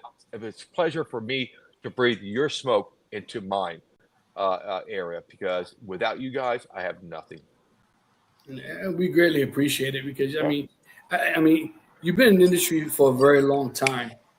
What would you say are the big differences that you've seen, from when you first started 20 plus years ago to today? And I'm because I know that the process of the tobacco itself has been the same for a very long time. I'm talking about more of the industry as on the other side of that. You know what I mean? We kind of touched base with that because you kind of brought it in regards to the female smoking and stuff like that. But what do you think contribute? What do you think is a major contribution to that aspect of it in regards to younger people smoking, females now more intrigued to smoking and stuff like that? What would you contribute that to? I think they're realizing it's not about cigars; it's about the friendships and the community. They're going to enter. Because again, there's not a lot of things that we can do to gather people anymore. And so the beauty of cigar smoking is you're equal. As far as that cigar shop, you're equal. So when you sit down in a lounge and there's two dudes smoking, you have one thing in common. Hey, bro, what are you smoking? Because you ask them, hey, bro, what are you doing for a living? I'm a brain surgeon. Okay, that's it. I'm out. That's it. I'm it. I just smoke my cigar. Fucking shut the fuck up. You can't go to a bar anymore. Right. Most of the, hey, bro, what are you drinking? Fuck you. Bad day in my life. Just let me finish my drink. And so cigar smoking, I think people are realizing because they're hearing stories from us. Bro, I just went to an event. Great time. I went to the shop. Everybody loved the game. It was a great time. We're sharing beers and drinks and cigars and food. Bro, I want to be a part of that. How do I do that? Just enjoy a cigar. You enjoy a cigar because you're equal. Man. And so powerful to me is women to have the balls. They have balls because they're all walking in. Bro, you and I and this team go to that fucking champagne, fucking strawberry tasting, and it's only women, and they're talking about shoes. Ooh, I went, okay, yes, but cigar smoking, I think what I'm noticing, what gravitates people is that relationship starts it, and then it's up to you to find the right cigar for you. And that's their journey in itself. That's another just 2 hours of talking about how you approach it, how you buy it, how you smoke it, how that's something else you guys can do. But for me, I think it's the draw of people because there's not other than church. Church is, to me, if I go to church, I do hedge my bet I'm a Catholic twice a year. Easter and Christmas. Hedging my bet just in case you are real. I went. But I think what I miss going there often is that community, that lean on me. You have a problem? Lean on me. I found it in cigar shops. Yeah. When you have that group of guys that you've been connecting with for 5 years, 10 years, believe me. Hey, bro, Bob, my tire's flat. I'm stuck. I'm on my way. And that is, I think people are realizing it's not about the cigar. It's about the community. I want to be a part of some community, and cigars happen to be fun. So community, I think. And then body, body is always changing. It was at the beginning of my career is still focused on mild to medium body cigars. And then these crazy guys from Poping, from AJ started to develop the great cigars, but full body cigars. And so that's it. And then we're going back. No more do I hear what is the body of cigar? What's the flavor? What can I get? And so that's something exciting for us because body is very easy to create. If you come to any manufacturer and say, I need a full body cigar, what they want to do in front of you, it's like, fuck yeah. They know what they want. Yeah, baby. Because it's so easy. Ferment, underage, and roll that cigar. When you say, I want full flavor, okay, come back in 3 months.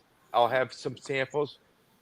Don't think he's going to in there. I'll have another fucking group of samples, another group. Just find that flavor. So flavor, very hard. Body, very easy. Yeah. It's a combination like Poping and not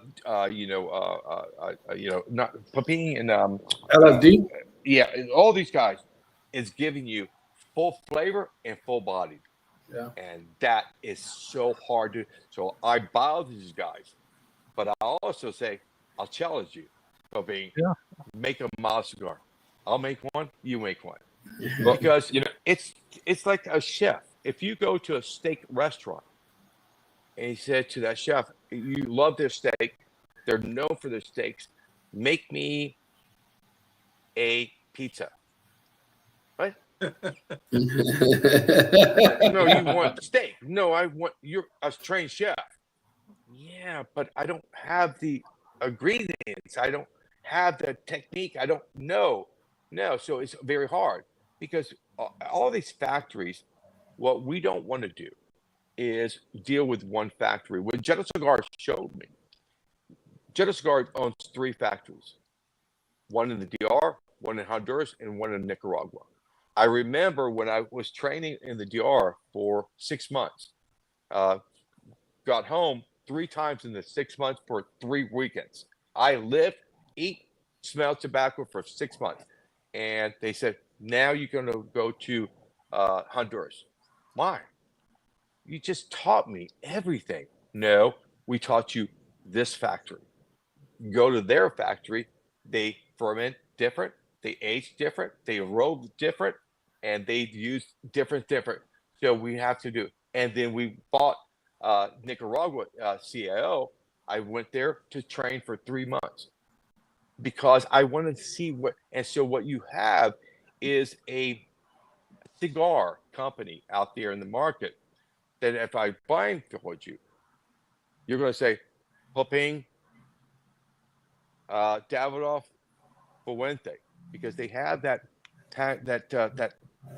flavor that they get from their tobacco. So it's hard for them to go outside of that comfort zone. So what we're going to do is work with 2 to 4 manufacturers. Why? Yeah, Gourmandio can make every cigar I want for the rest of my life. But eventually, by West Tampa, what I want you to do is smoke a boliche. This doesn't taste anything like red, white, and black. And then I'm going to go work with Ernesto for a Sangria for Circle Life. Totally different.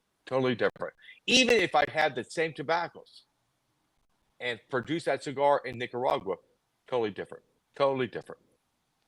Because again, we're all using the same tobaccos. We're all buying for the same growers. I don't care.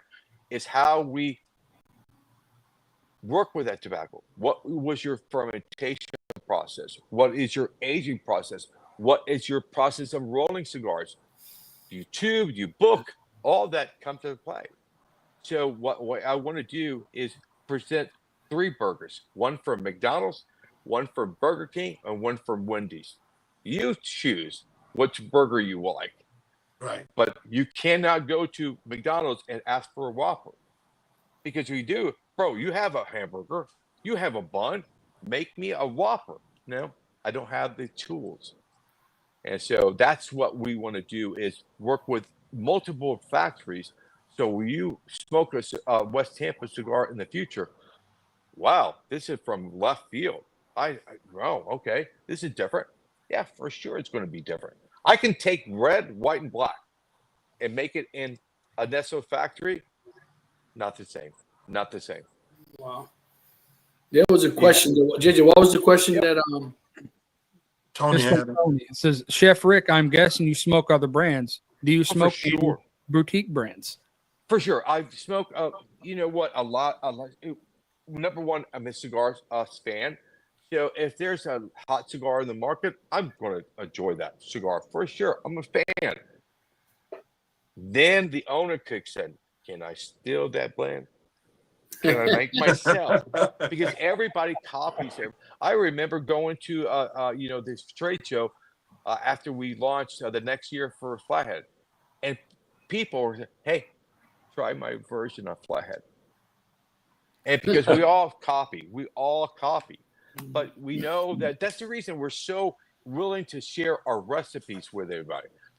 Here it is. It's like your grandmother's chicken soup. I don't care if you film her doing it and go home, watch your video. It's not the same. Maybe grandmother's pot is 50 years old. You're cooking in a pot that's only a year old. Maybe grandmother smoked a cigarette and the ash dropped. I don't want to do that, but it's a little flavoring. It's a little flavoring. So you can't do it. I don't care.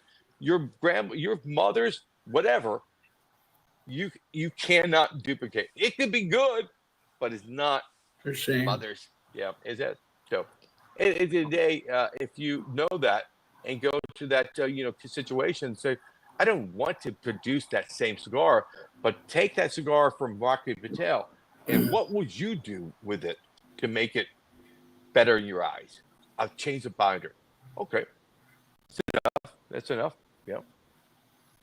It is a valid point, though. I mean, we're big into boutique cigars because I think what guys like yourself, I mean, you're kind of different for the most part because of what you've been exposed to. I think what I've enjoyed in this journey that we started is that these new guys that are trying to come out and make a name for themselves, they're willing to take that gamble. You know what I mean? With different blends and stuff like that. Like, there's certain cigar companies that would never change their blends, right? Like Padron would never change their blends. No. You know? Yeah. I mean, and for what, right? If it ain't broke, don't fix it. Right. Right? You have, even though like the Fuente, for me, like their core line to me it's too light for me. Although I absolutely love the Don Carlos #2. To me, it's better, in my opinion, better than their core line. Then you go to the Opuses, and that's a whole different breed within itself. But I like the fact that you've taken all this experience, right, and you've taken the gamble finally on yourself after all these years, and it took your daughter, right, to say, you know what, Dad, you're good enough. Yeah. But at what point, Dad, do you stop making money for them and start bringing it home for yourself and working? Because if you're busting your ass working 200 days a week, you might as well do it for your family.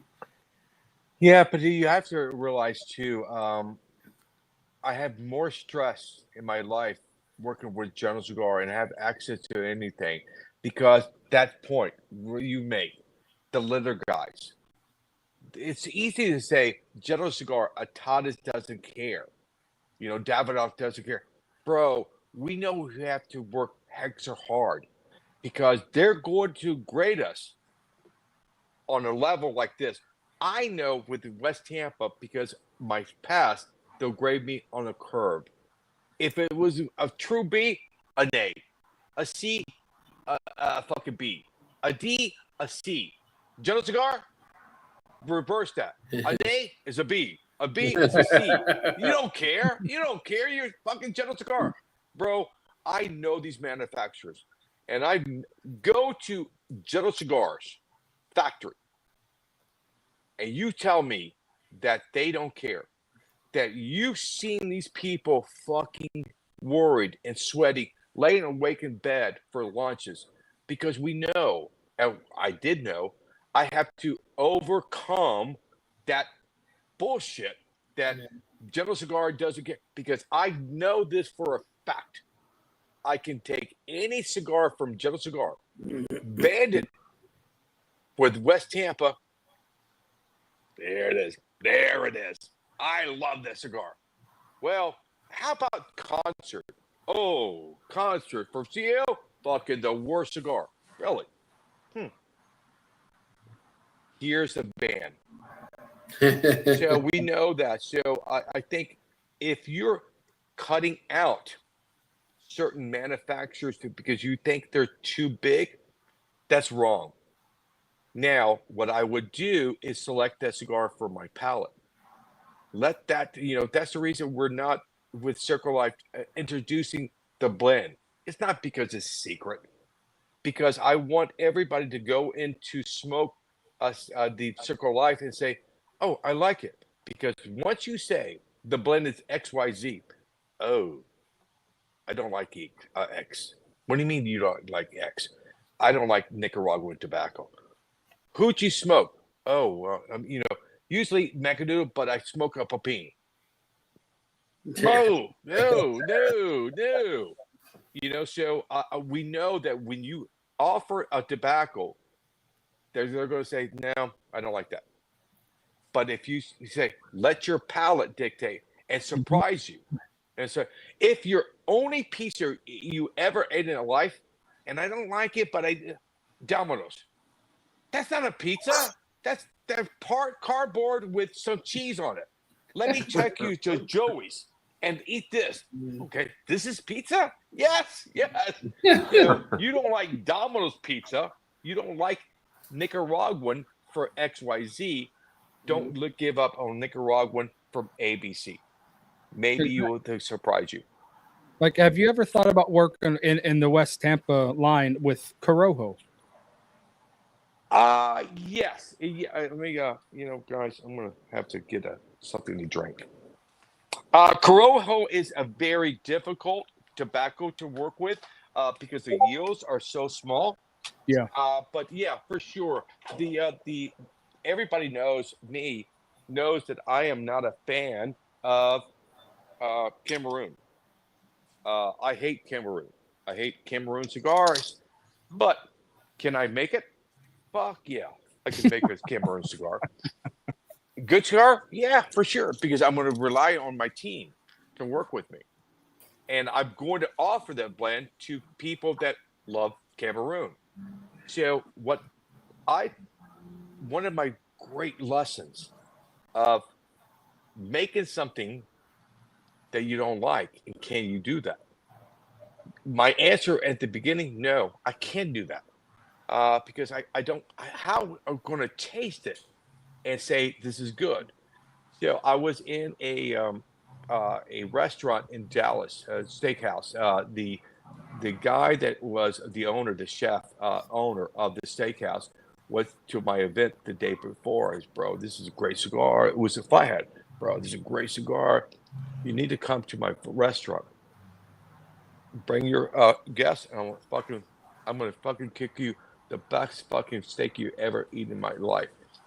I went to a fucking restaurant. We can smoke in the restaurant. He's like, oh my God, this is fucking great. What? So I ordered this steak, and I'm eating it. Bro, this is one of the best steak I've ever eaten in my life. The chef comes out, bro. The fuck is that? I said, it's good. It's very good. How, do you eat a fucking steak a day?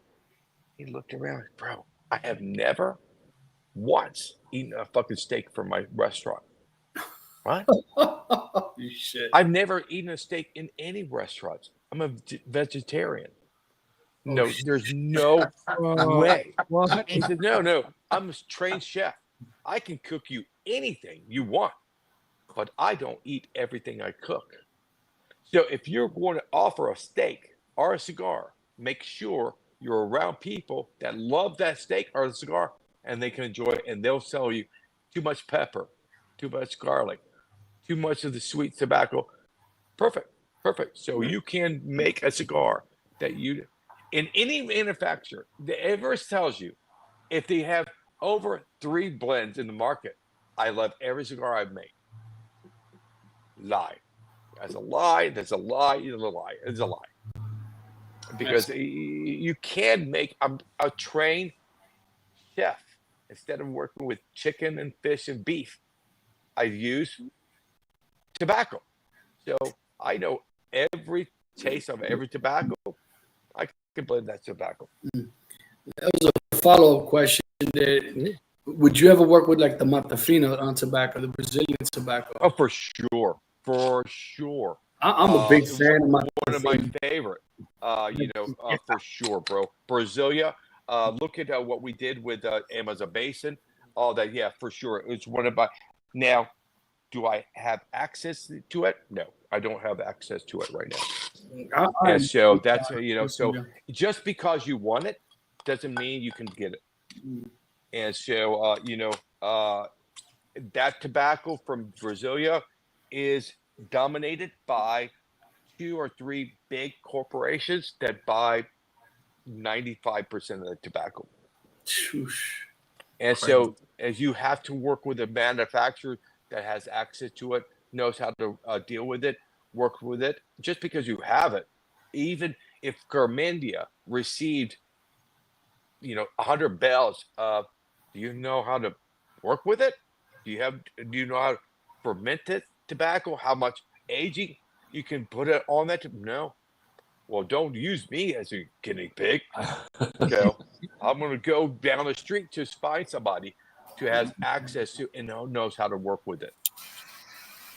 Yeah, I'm a big fan of the Brazilian tobacco. Yeah. I mean, it's such, to me that tobacco has such a very distinctive taste to it. You know what I mean? That's so different than the norm. And I think that's what the first time I had the CAO Brasilia, I absolutely fell in love with that stick. You should. Was like, I did too. Crap, this cigar is freaking good. And because you understand, going back to your CAO days, you know, when you got into CAO was in the decline big time. You know, Very big, because very good, bro. I have shared with these guys. I was a big CAO guy back in the late 90s, early 2000s. You know what I mean? And somewhere between like 2000, 2004, even sooner than that, something changed drastically. You know, and it took me away from CAO for a very, very long time. And like I said, I was a big CAO fan big 10 years ago, and all of a sudden it fell off the face of the earth. You know what I mean? Because it's like, to me, it didn't taste the same. And I almost kind of compare it to like Gurkha, right? Gurkha was really big at that time as well, and Gurkha just took a massive nosedive, and now, I mean, Gurkha's slowly starting to get back up to where they should be, etc. But you know, to me, it's like the tobacco itself. You know, San Andreas obviously is another tobacco that changes the flavor of the cigar. The San Andreas Mexican wrapper. I mean, it's just that wrapper changes everything, and people don't realize that just you can have the same tobacco, right, and have the Matafina, the San Andreas, or the Connecticut broadleaf as the wrapper, and that cigar is going to taste differently all three ways. You know. And For me, when you look at manufacturers, are they a cigar manufacturer or marketing manufacturer? Because it really is the two directions you go. And so if you look at, you know, what we discovered overpaying for CAO was they were a marketing company. And they didn't really care about cigars. They were lucky to find cigars along the way that caught fire, but they didn't go to Brasilia. Say, hey, bro, we know we want to work with the tobacco. What they did was, oh, we're going to do this strain thing called the World Series. We start with US. They went to, I think they introduced the second one was the Italia. I love that cigar. And then they went to Brasilia. And so that was marketing drove that manufacturer, not cigars. I'm old school. General Cigar taught me it's about the cigar, marketing second. If you have that combination right way, you're going to be fine. And so even Rocky Patel, and I love Rocky. I almost went to work with Rocky because I just thought Rocky and the Ricky show would be fucking better than Bull One Kimball and that little fucking guy. It was amazing, bro. But I realized very quickly he's more marketing driven. That's, bro, I'm not saying that's bad. That's not bad. Because along the way, like CL, developed some great cigars. Sopranos, Brasilia, America, all these cigars that they wanted, but that was not their focus. Their focus was boxes, bands, events. Cigars. Because didn't they start off making pipe tobacco? Yes. Well, the history is the grandfather of the father started making meerschaum pipes. Okay. And then Tim's grandfather, his father's father got in, okay, let's make pipes and tobacco, pipe tobacco. And then his father took over making pipes and pipe tobacco. And the boom started in, I think they just turned 30 or 35 years or so. The boom in the 90s.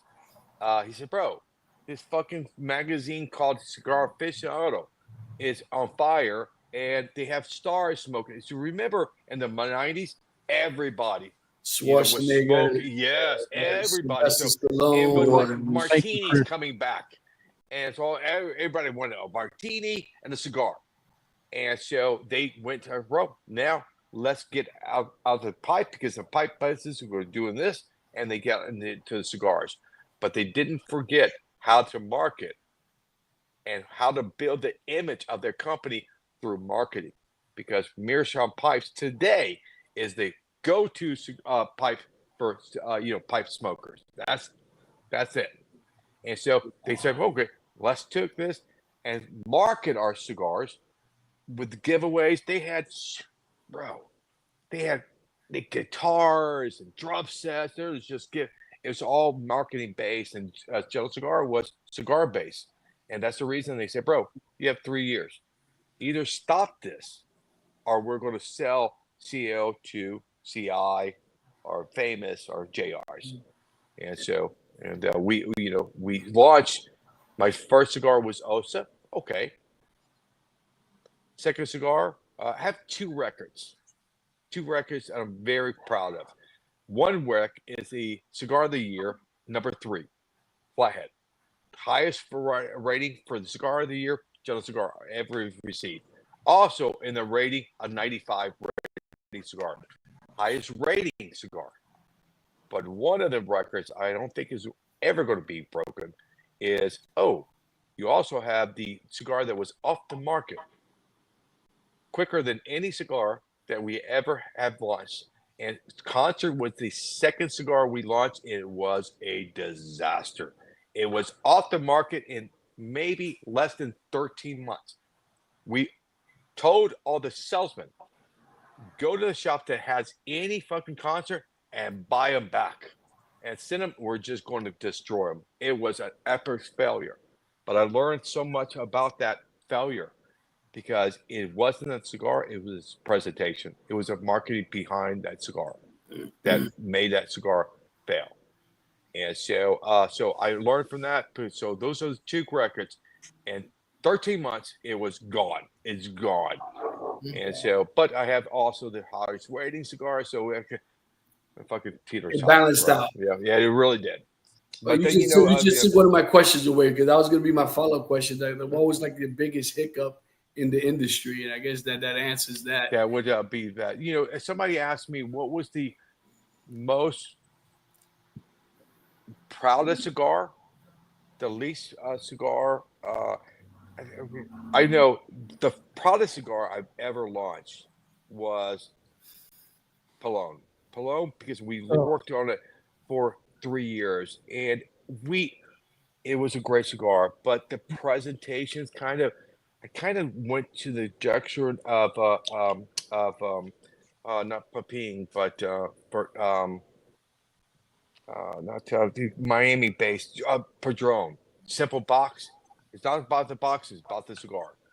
And we made that box kind of, but we're bringing back an old technique of fermentation from Cuba used 100 years ago. We had the story. We had the cigar. It's still in the market. I'm proud to say it's still in the market. Now going on 20 years later, it's still out there. But it didn't take off and then surprise to us is not Flathead. Surprise is Amazon Basin. Amazon Basin, when we did that cigar, we didn't know what we had. It's still hard to get. Let me tell you something. The minute these shops get them, they're gone before they even arrive. Mm-hmm. See, now I got to go get me another stick. The question I have is the CAO is from the Ozinger family. Yeah, sure. And now there's a line called the Ozinger family cigars. Yeah, sure. So how did that come about? Well, again, I think they had a contract, and so they had to step out for 5 years. And Tim didn't really want to get back in the business, but he's such a great character. If you ever spend 5 minutes with Tim, you're going to walk away. I need that dude in my life because he's funny, he's easy to talk with, and he made us a lot of money from Jello Cigar. And so, but that pull was always there. You can bury it. I don't need it anymore. It's not about Tim couldn't say it. It's not about money. I have enough money to last me and my next generation forever. It's about the love. I just miss the passion, the love, the connection. And that's the reason. But it's going to be a struggle because 15 years, 20 years out of business. Who are you? There's so many. Now he can go to the old shops. Remember me? Oh, yeah, bro. Yeah, it's been 20 years. But how many shops have opened and how many new consumers come on board that doesn't know his family? And so for me, he said to me, I only talked to him one time, bro, one time in my life. It was at the trade show the first year for West Tampa. And I saw him, he saw me, and he come to me and said, Ricky, congratulations, good luck. I said, bro, stop. What you and your family did for me and my family, that fucking foundation that you provided me to build my fucking legacy, my story is bought based on you guys. He says, Ricky, we always thought that when General Cigar took it over, it was just going to go down and down and just fuck it up. And we're so proud of what you did for our family. And still today, we talk about CAO like it's ours because we're so proud. And so for me to him, I said, bro, thank you. Because I would not be here with it about Benji, Vanessa, all these fucking people. Yeah. But CAO,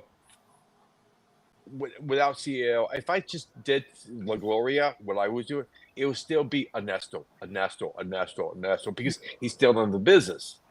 Right. And so it was an opportunity for me to take a great foundation and build my empire on that foundation.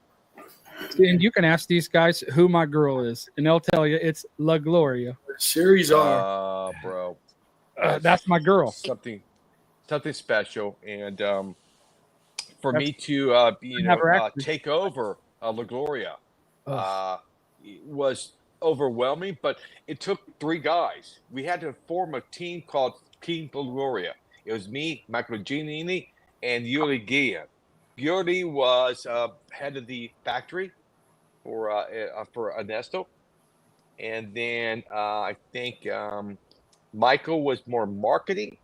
I was more blending, and Yuri was more of the production. And so we took 3 guys to replace 1 guy. And so I was having fun, and then they approached me 2 years later and say, "Hey, bro, we just bought CL. We're going to transfer you from DR to Honduras, Nicaragua." I said, "Bro, no, I don't know. Bro, I don't like CL. I smoked 1 cigar called Brasilia. I don't like it." Well, oh, bless your heart. You think we're asking you? No, I'm telling you. You've been voluntold, bud. Yeah, so you've been voluntold. You're gonna go. So you're gonna go screaming and scratching and fucking, but you're going. So, but when I got there, they're open arms to me, and it was great. Yeah. See, and I didn't know you had anything with La Gloria. So for me, it's like it's a showstopper moment for me because some of my favorite cigars you've had your hands in. Yeah, and to me, it's crazy. Like I said, lifelong fan. Yeah, bro. I still smoke Series R. It's changed. It definitely. After Nestle left, it changed. I know the changes. I'm not here to tell you to change it, but it changed, and it still is a good cigar, but it's not like it was, and with Ernesto's guidance. But again, it's the chicken soup. Here it is, bro. Here it is, but you're gone. That magic, whatever that fingerprint is not there. And so, but I launched, I think we launched 3 cigars under that time. So, Rosero, Series N. So those are the cigars. But yeah, thank God I did leave because La Gloria was kind of stuck in the corner. With CAO, I could never do Amazon Basin with La Gloria. It didn't make sense. So when we had the Amazon Basin tobacco, the first guy they thought, Ricky would use it. it makes sense because you can do a Mademoiselle Basin from Punch or La Gloria or Macanudo. But because a CEO is known for their world blends, it was a natural fit. So that really opened my eyes as, bro, this is a great company because there's no fucking corner I live in. I can do flavor cigars. I can do Amazon Basin. I can do flathead. I can have fun with bones, session. It was just a blank sheet all the time. But when you're looking like La Gloria or Macanudo, yeah, I don't want a full body cigar from Macanudo. It's never going to fly. It's never going to fly.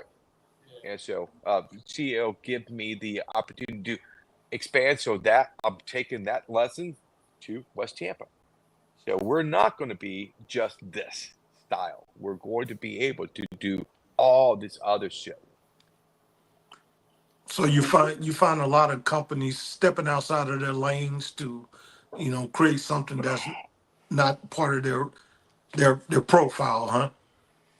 I don't see a lot of companies doing that because, again, it's scary, bro. It's a lot of money to introduce a product that you're not kind of used to making and or tobaccos that you're not, bro. You can lose $1 million like this, like bro. The concert called General Cigar, so much money, bro. So much. So if I launch West Tampa with concert, I would not be here today. I could have recouped that loss. And so, Right. it's hard. So what you see when they want to go outside the comfort zone, what do? Team up. Oh, AJ is making a cigar with Rocky. Rocky is making a cigar. Ernesto is making a cigar with Crown Heads. And you see that opportunities because they can say to themselves, it didn't work because of you. Or they're going to say the same thing. It didn't work because of you. Whatever. Go back to your corner. I'll go to my corner. Blame you. You blame me. But when you are all by yourself, there's nobody to blame. Oh, I fucked up. So you see more that situation. More guys are like General Cigar going to AJ, make a cigar for us. So Right. it gives you the ability to kind of work on an area that you're not comfortable, or to steal some of their fan base to your company. And that's really the main reason we want to share my fan base with you. Maybe one, two, or drop to my line now. Oh, if you make that cigar with Rocky, should I enjoy Rocky Vitel's too? See? So I think that's more of what I see is when they want to go outside this comfort zone, they'll reach for somebody else's boat to see if they can ride that boat with them. You would think, though, that two big headers like that, they will be constantly bumping heads, right? Because who decides to do what in that process? Right? Because there's got to be some type of agreement, right?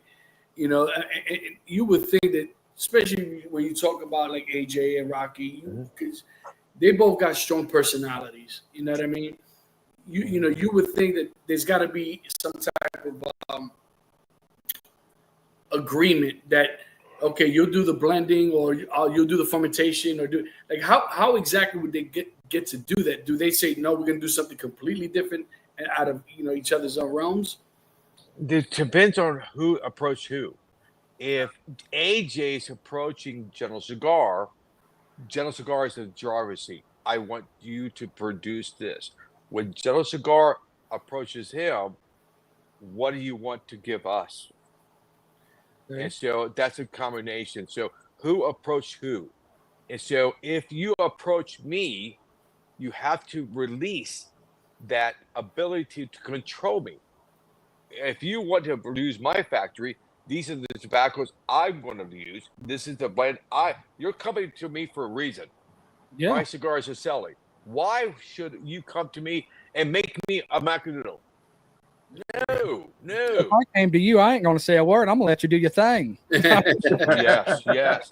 So when I go to a factory and they say, what do you want me to make? What? No, this is your kitchen. Let's do this. Let's start sampling product, and I can interact with that product. Maybe I can change the blend or the wrapper or the binder. But for me to you, you know your factory, you know your tobaccos. Give me now, I'll give a direction. I want a sweet cigar, spicy cigar, a dark wrapper, a light wrapper, medium body. Those are things I have to share with them. What you do or what you fucking give me is up to you. Who am me to go to your home and say, I don't like the way that chair looks. Move that chair here. Bitch, this is my house. Go to your house. Change your fucking furniture. Dick rock. Don't fucking touch my chair. So you don't go in that factory and say, I want you to use tobacco from Canada. Fuck you. So you just, and then you have to release and trust each other. And then, like Ernesto, when I approached Ernesto, was really the first guy, not the cigar that you smoked in the other cigar. The first guy, I said, Ernesto, I'm leaving General Cigar. Don't do it, Bricky. It's harder than you think. You're living on a bubble. You have access to anything you want. Do not, bro. I'm sorry. I've already did it, and so I want you to make the cigar for us. Called and he said, man. We've been together for a long time. You've been my friend for 20 years. And the answer is, and I said to my partner, the answer is yes. Of course we've done. No. What? I was waiting for him to laugh. He didn't laugh. So, Nessa, really, I want you to now, Bricky, you're too new. If I release a cigar, it's going to, if it doesn't work, you're going to blame me. And I'm going to blame you, and our friendship is over. It's over. And so let's do this.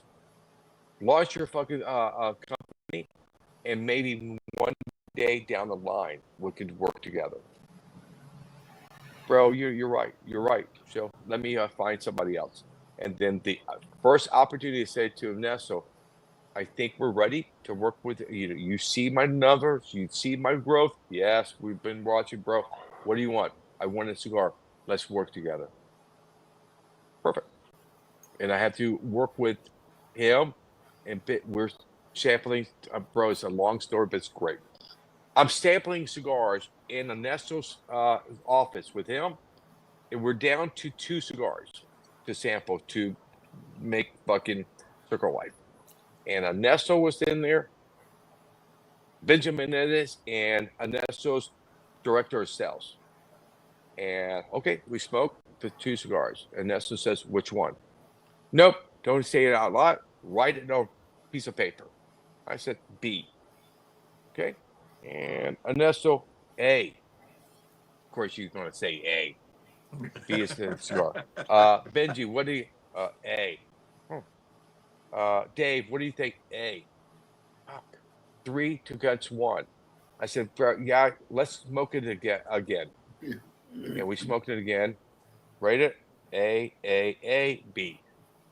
And Ernesto says, so it's your company. What do you think? I said, bro, I know my fan base. B. Go with B. Really?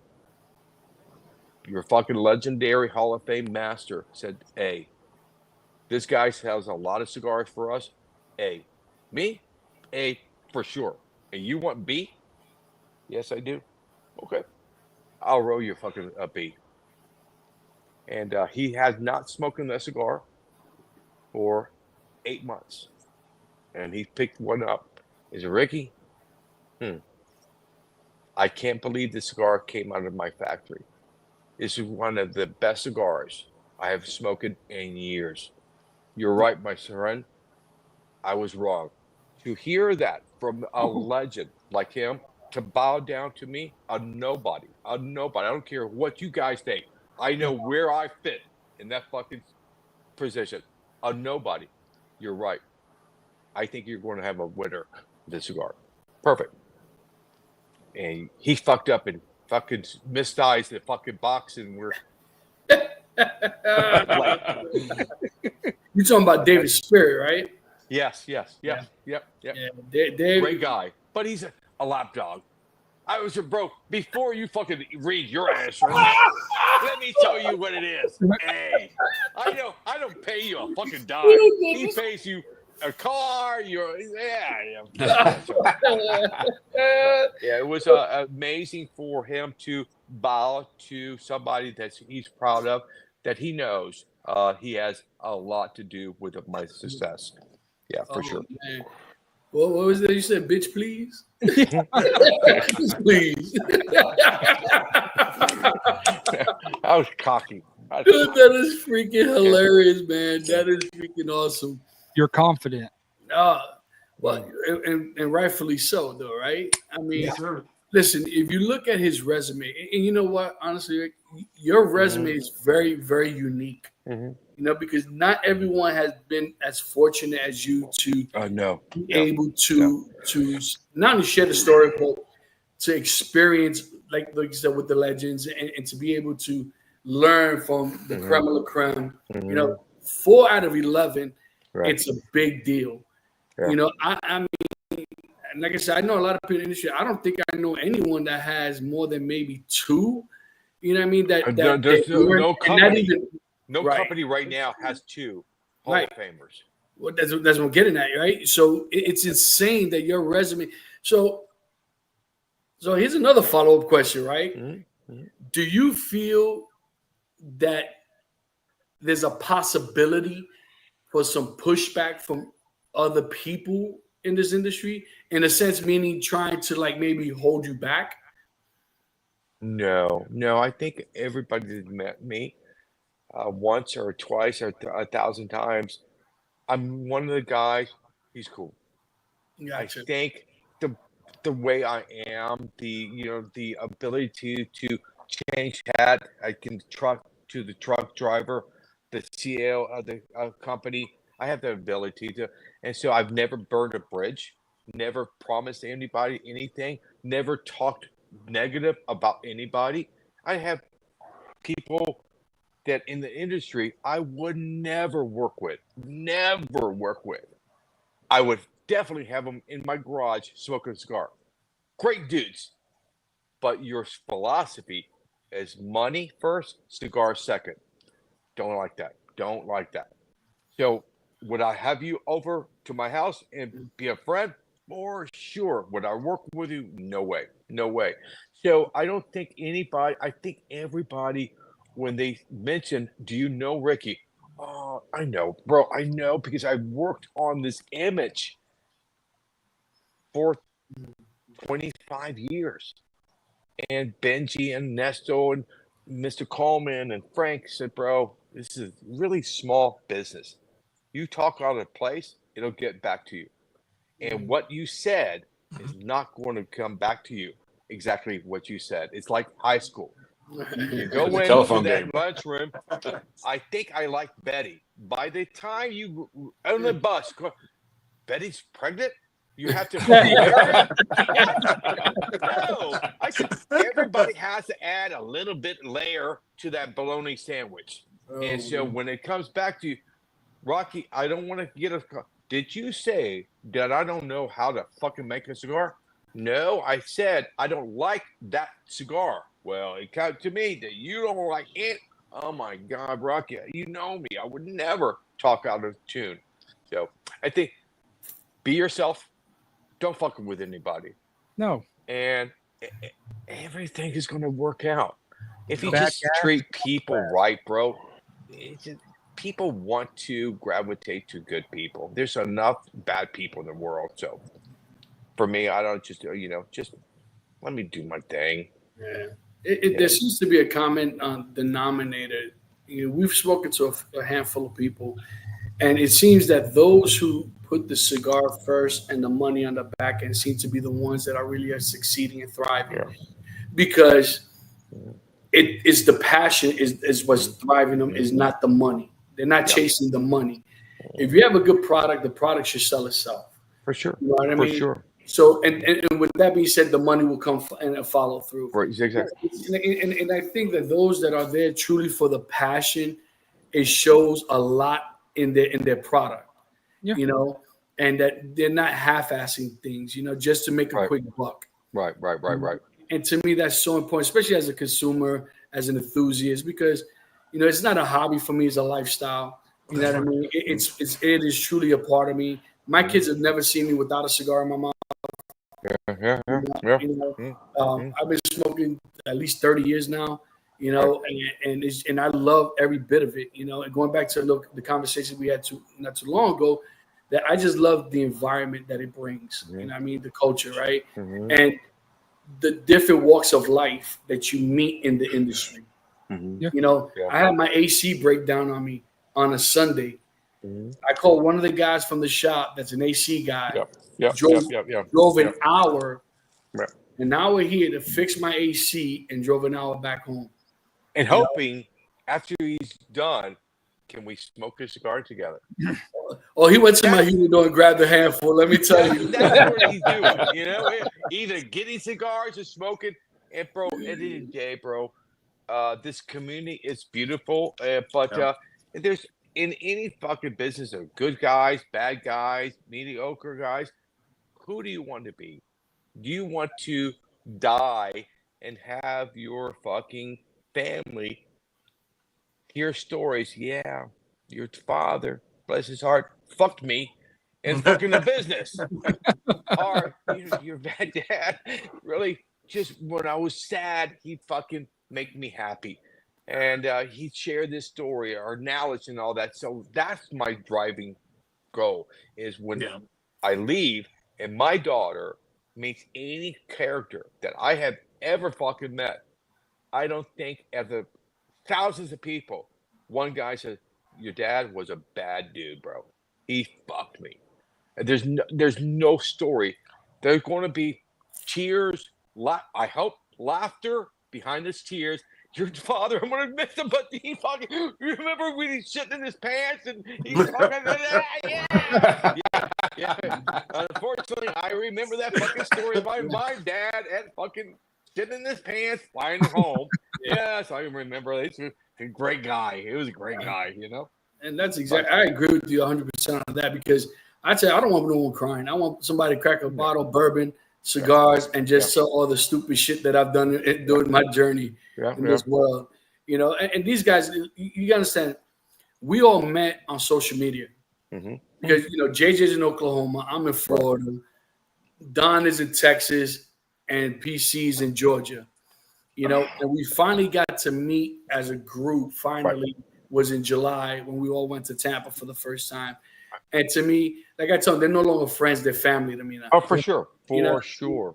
We've broken bread, we've laughed, we shared personal things with one another. And the bond that we've built because of the one thing that we had in common over a stupid social media platform that's grown to be something so big and so beautiful that I'm blessed for. Oh, it's like I said, I have 4 best friends now, 4 brothers. Yeah, for sure, bro. This community has pulled me from underneath the rocks. Yeah.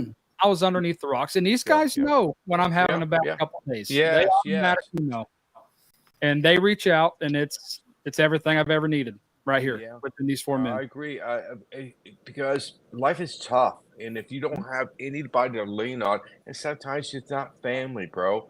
Families have their own problems, and they don't want to burden your wives or your kids with but that's 3 dudes I can call it, bro. I'm gonna have a fucking time with my boss. How do you bro, I'm gonna kill him, bro. Relax. It's gonna be Friday. Eventually it's gonna be Friday. It's only Tuesday right now, but it's gonna be Friday. And so we can do that, but if we can share and help each other get through this fucking craziness called life. That's it. And so this smoke, somebody was doing an interview with a French magazine, and it says, "What do you think people really smoke cigars?"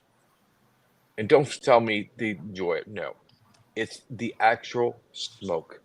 It is in our DNA from caveman days that we got around a fucking fire. And fucking say, bro, the fuck was that? That fucking dinosaur. What the fuck was that? You fucking take a hit with a fucking spear? The fuck you doing? You know, and that smoke is a healing thing. So every nationality has some types of smoke. It could be a healing smoke for the Indians in America. We do that for the healing process. It could be a gathering of around the fireplace. We're safe. We got it through this day. We're okay. We don't need to worry about the evils right now because they're scared of the fire. So the actual smoke building to the air is, we don't know why, but that is our gravitation to this kind of situation, sitting around in the pit in your shop and seeing that smoke and say, bro, I don't know why I want to share this story, but I'm going to share this story or this, this problem, because it's built into our DNA to relax and say smoke is good. And so smoking can be bad too, because it can also warn you your house is fire, get out, but smoke 90% of the time is good. It warms you, it relaxes you, it gives you light, it gives you everything you need. And so I think that the actual seeing the smoke form in the air, it's just, we don't know why, but I'm home. I'm home and I'm safe, I'm comfortable, I'm gonna share. Yeah. Yeah, If they because don't get that, if you don't get that, you're exhaling. you need to go to church. You need to go to church, because if you can't find it in your fucking local shop, you need a higher power, because it's not going to be found in a bar. It's not going to be found in school. It's not going to be found in your neighborhood. It's going to be found when you get together with different people. Do not surround yourself with the same people. Because you don't learn from the same people. What you do is learn from your struggles, your happiness. And so if you can do that, it's a beautiful thing. Yeah, because we're exhaling all the stress and the experiences that we've gone throughout life in the day, and we're trying to start anew.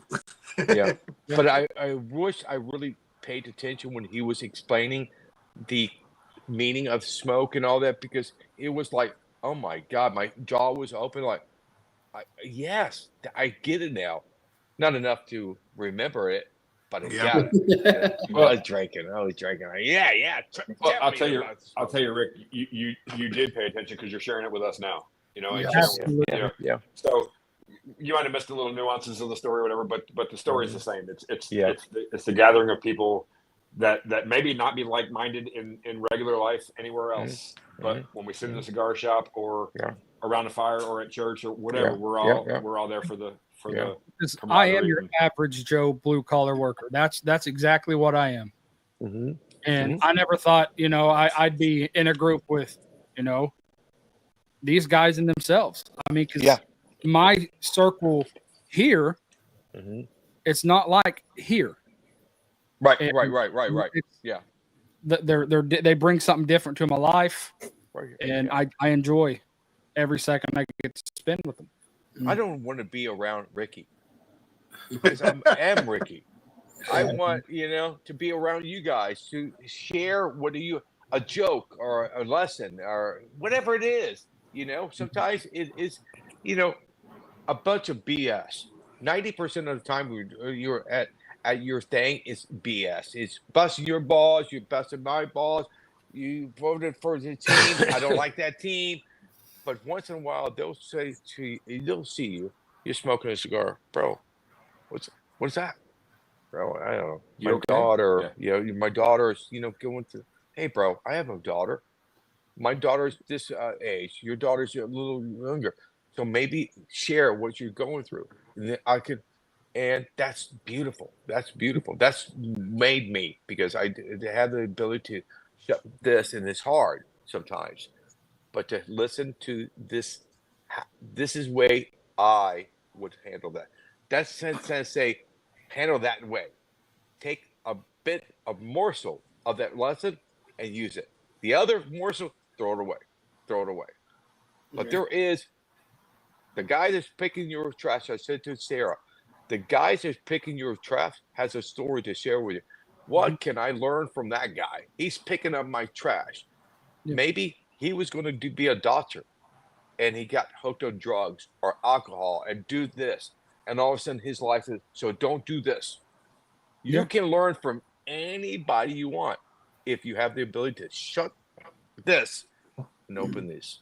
That's why God gave us 2 ears and 1 mouth, right? Right. But I do have reverse that. I use this more than I use this. You know? there isn't a cigar big enough to heal from whatever the Dallas Cowboys is going through right now. Oh, Shots fired. with the guest. JJ with the bazooka shot. Oh, man. You know that's your future for the next 5 years. It's not going to change overnight. If you think you're going to reload next year, yeah, you're going to have a new coach. You're already paying 2 players $129 million. You don't have any more money to pay anybody. So, Right. But welcome to Tampa because I know pain. I've been to Tampa watching the Becks for a lot of years. I know pain, but I know success too. I got you beat, Rick. I got you beat. I'm a New York. I'm originally from New York, if you can't tell. Yeah. I'm a Jet fan. So I know. So and no one knows disappointment more than I. Trust me. I know it. Trust me. I know it. But JJ, that was unexpected, man. Yeah. The big dog. Uncalled for. But like I said, my team's been ugly, but they're undefeated. Yeah, he's a Kansas City guy. Yeah. They got like a colony of rabbits up their asses, man. Let me tell you, man. Yeah. 3 miles from the state line. Did you see that damn freaking kick? I mean, come on, man. They're ugly this year. They're absolutely ugly. The way they've been playing does not show their record right now. It don't make sense. Well, a good team will be 9-0 because you don't depend on offense or defense. Your team is doing it defense, offense, special teams, and so you can rely on it. So look at Tampa for years. It was all defense, and now it's offense, and our fucking defense sucks. And so we want Brady back, and I hated Brady. I hated it. He was fuck you, Brady, you fucking cheater. Oh, he's my wife now? Fuck you, guys. Fuck you. He's my wife. He's my wife. All right, guys. I hated Brady for years, but you got to respect the man and his game. Oh, yeah, for sure. Not a good caller, but he was here this week, and we had Gruden back this week, and he's going to be back on the Wall of Fame for us. And we took him out, and when he was caught emailing shit about people. But I said to everybody, who doesn't have that in their closet? Right. Something that you said, something you did. Thank God. We're all old enough. Thank God I didn't have this in the 70s. Oh my gosh. Oh my God. Yeah. I would not be here today. The next time we get together, remind me to share a story of cocaine, an ear, and a gun. What those 3 things have together, it's a great story. I should be under a prison, not in a prison, under a prison, but I survived cocaine, a gun in the ear. And it's a legend story. Matter of fact, it's one of the stories we may next year. We're going to do the second Attic series. And I have 3 groups of pictures. And one is a baby, a gun, and cocaine. Okay, what's that have to do? And the other one is a cock, like a chicken, a cock, a trailer, and Mary Beth.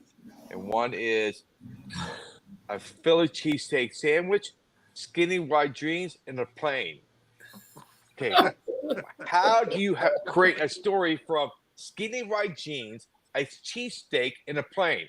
Well, ask Sarah. My dad has a story connects all those fucking things together. That, ladies and gentlemen, is a cliffhanger. That is a There you go. that is an open-ended question, right?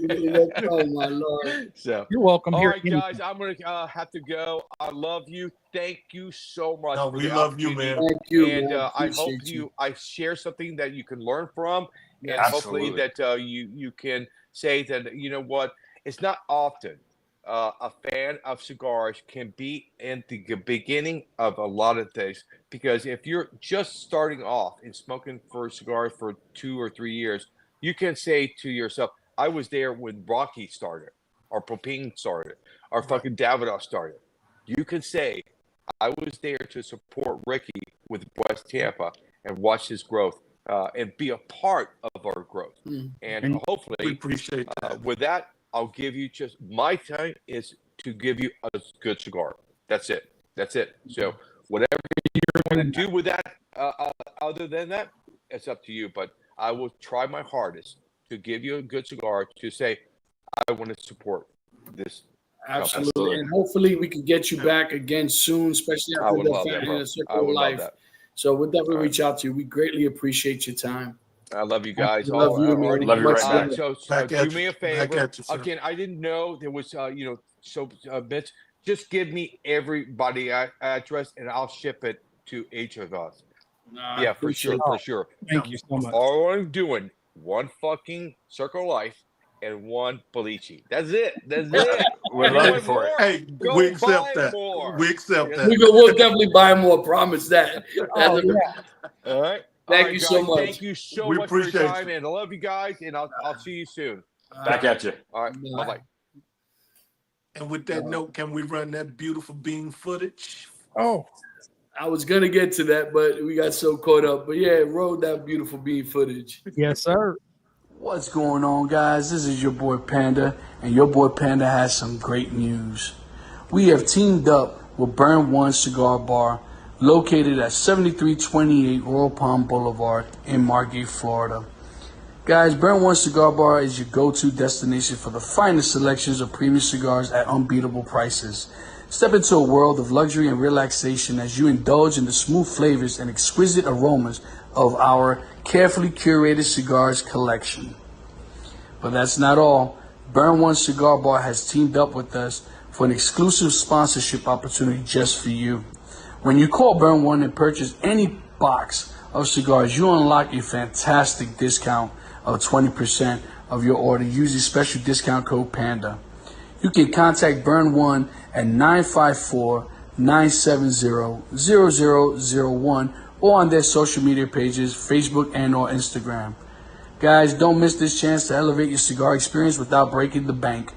Visit Burn One Cigar Bar today, mention discount code PANDA, and treat yourself to premium cigars at incredible value. Hurry up, this offer won't last. Burn One Cigar Bar, where luxury meets affordability. And they ship nationwide. Peace. Peace. Oh, the best. Yeah, they are. But guys, for all of you that's out there watching, man, you hit that like button, subscribe, and share. And we appreciate you guys stopping by to check us out, and we're looking forward to giving you more content, of this nature, because that was a great guest. What you guys think? Oh, it was wonderful. It met Absolutely, every Fred. expectation and then some, right? Yes, sir. Oh, my. He You know, I gave like- a lot of insight. You give the man the floor and he floats. I mean, he floated. I mean, and I love that when the guests are they just be themselves. Like, don't hold back. Right. Be Yeah. you. And all we want is the real you, because we're going to give you the real us, and that's it. Right. I'm glad that what I was afraid of, I didn't want him to be too political, and I'm glad he asked ahead of time, so you kind of already knew which way we're gonna go. You know what I mean? Yeah. Which was absolutely great. It was definitely worth the wait. You know what I mean? Now it's just get the Addict. I'm looking for the Addict series. I got to find out where that one's at. Yeah, I didn't know that, man. If I knew the Balachi Boulevard was going to be discontinued, man, son of a biscuit, man. You don't even. So the crazy part, so right now I'm smoking the Tampa Red, right? Yeah. That Balachi's so peppery, so spicy that it's overpowering the cigar. The only way I'm actually getting some true flavors is through retrohale in it. That's it. You know what I mean? Bid $49.99. Oh, listen, it went down, so I might take it. First bid. Hey, it's been marinating in the humidor since July. So was mine. It's the only one I bought, and I'm kicking myself in the ass now for that. Who you telling, man? Oh my goodness, man. See, and that's another thing, right? He could have made up some story about that line, right? He could have made a. Where did we buy that cigar? J.C. Newman. Did we buy it at JC? It was at Newman. Yep. Wow. Yeah, I'm and calling them up a month tomorrow, ago. man. I'm calling them tomorrow, man. If they have some, my happy ass is driving to Tampa. Just saying. I'm just saying. I'll make it a day trip, buddy. Drive my happy ass up 3 hours, come back down 3 hours. I'll be happy. Golly, you know what, guys? It was.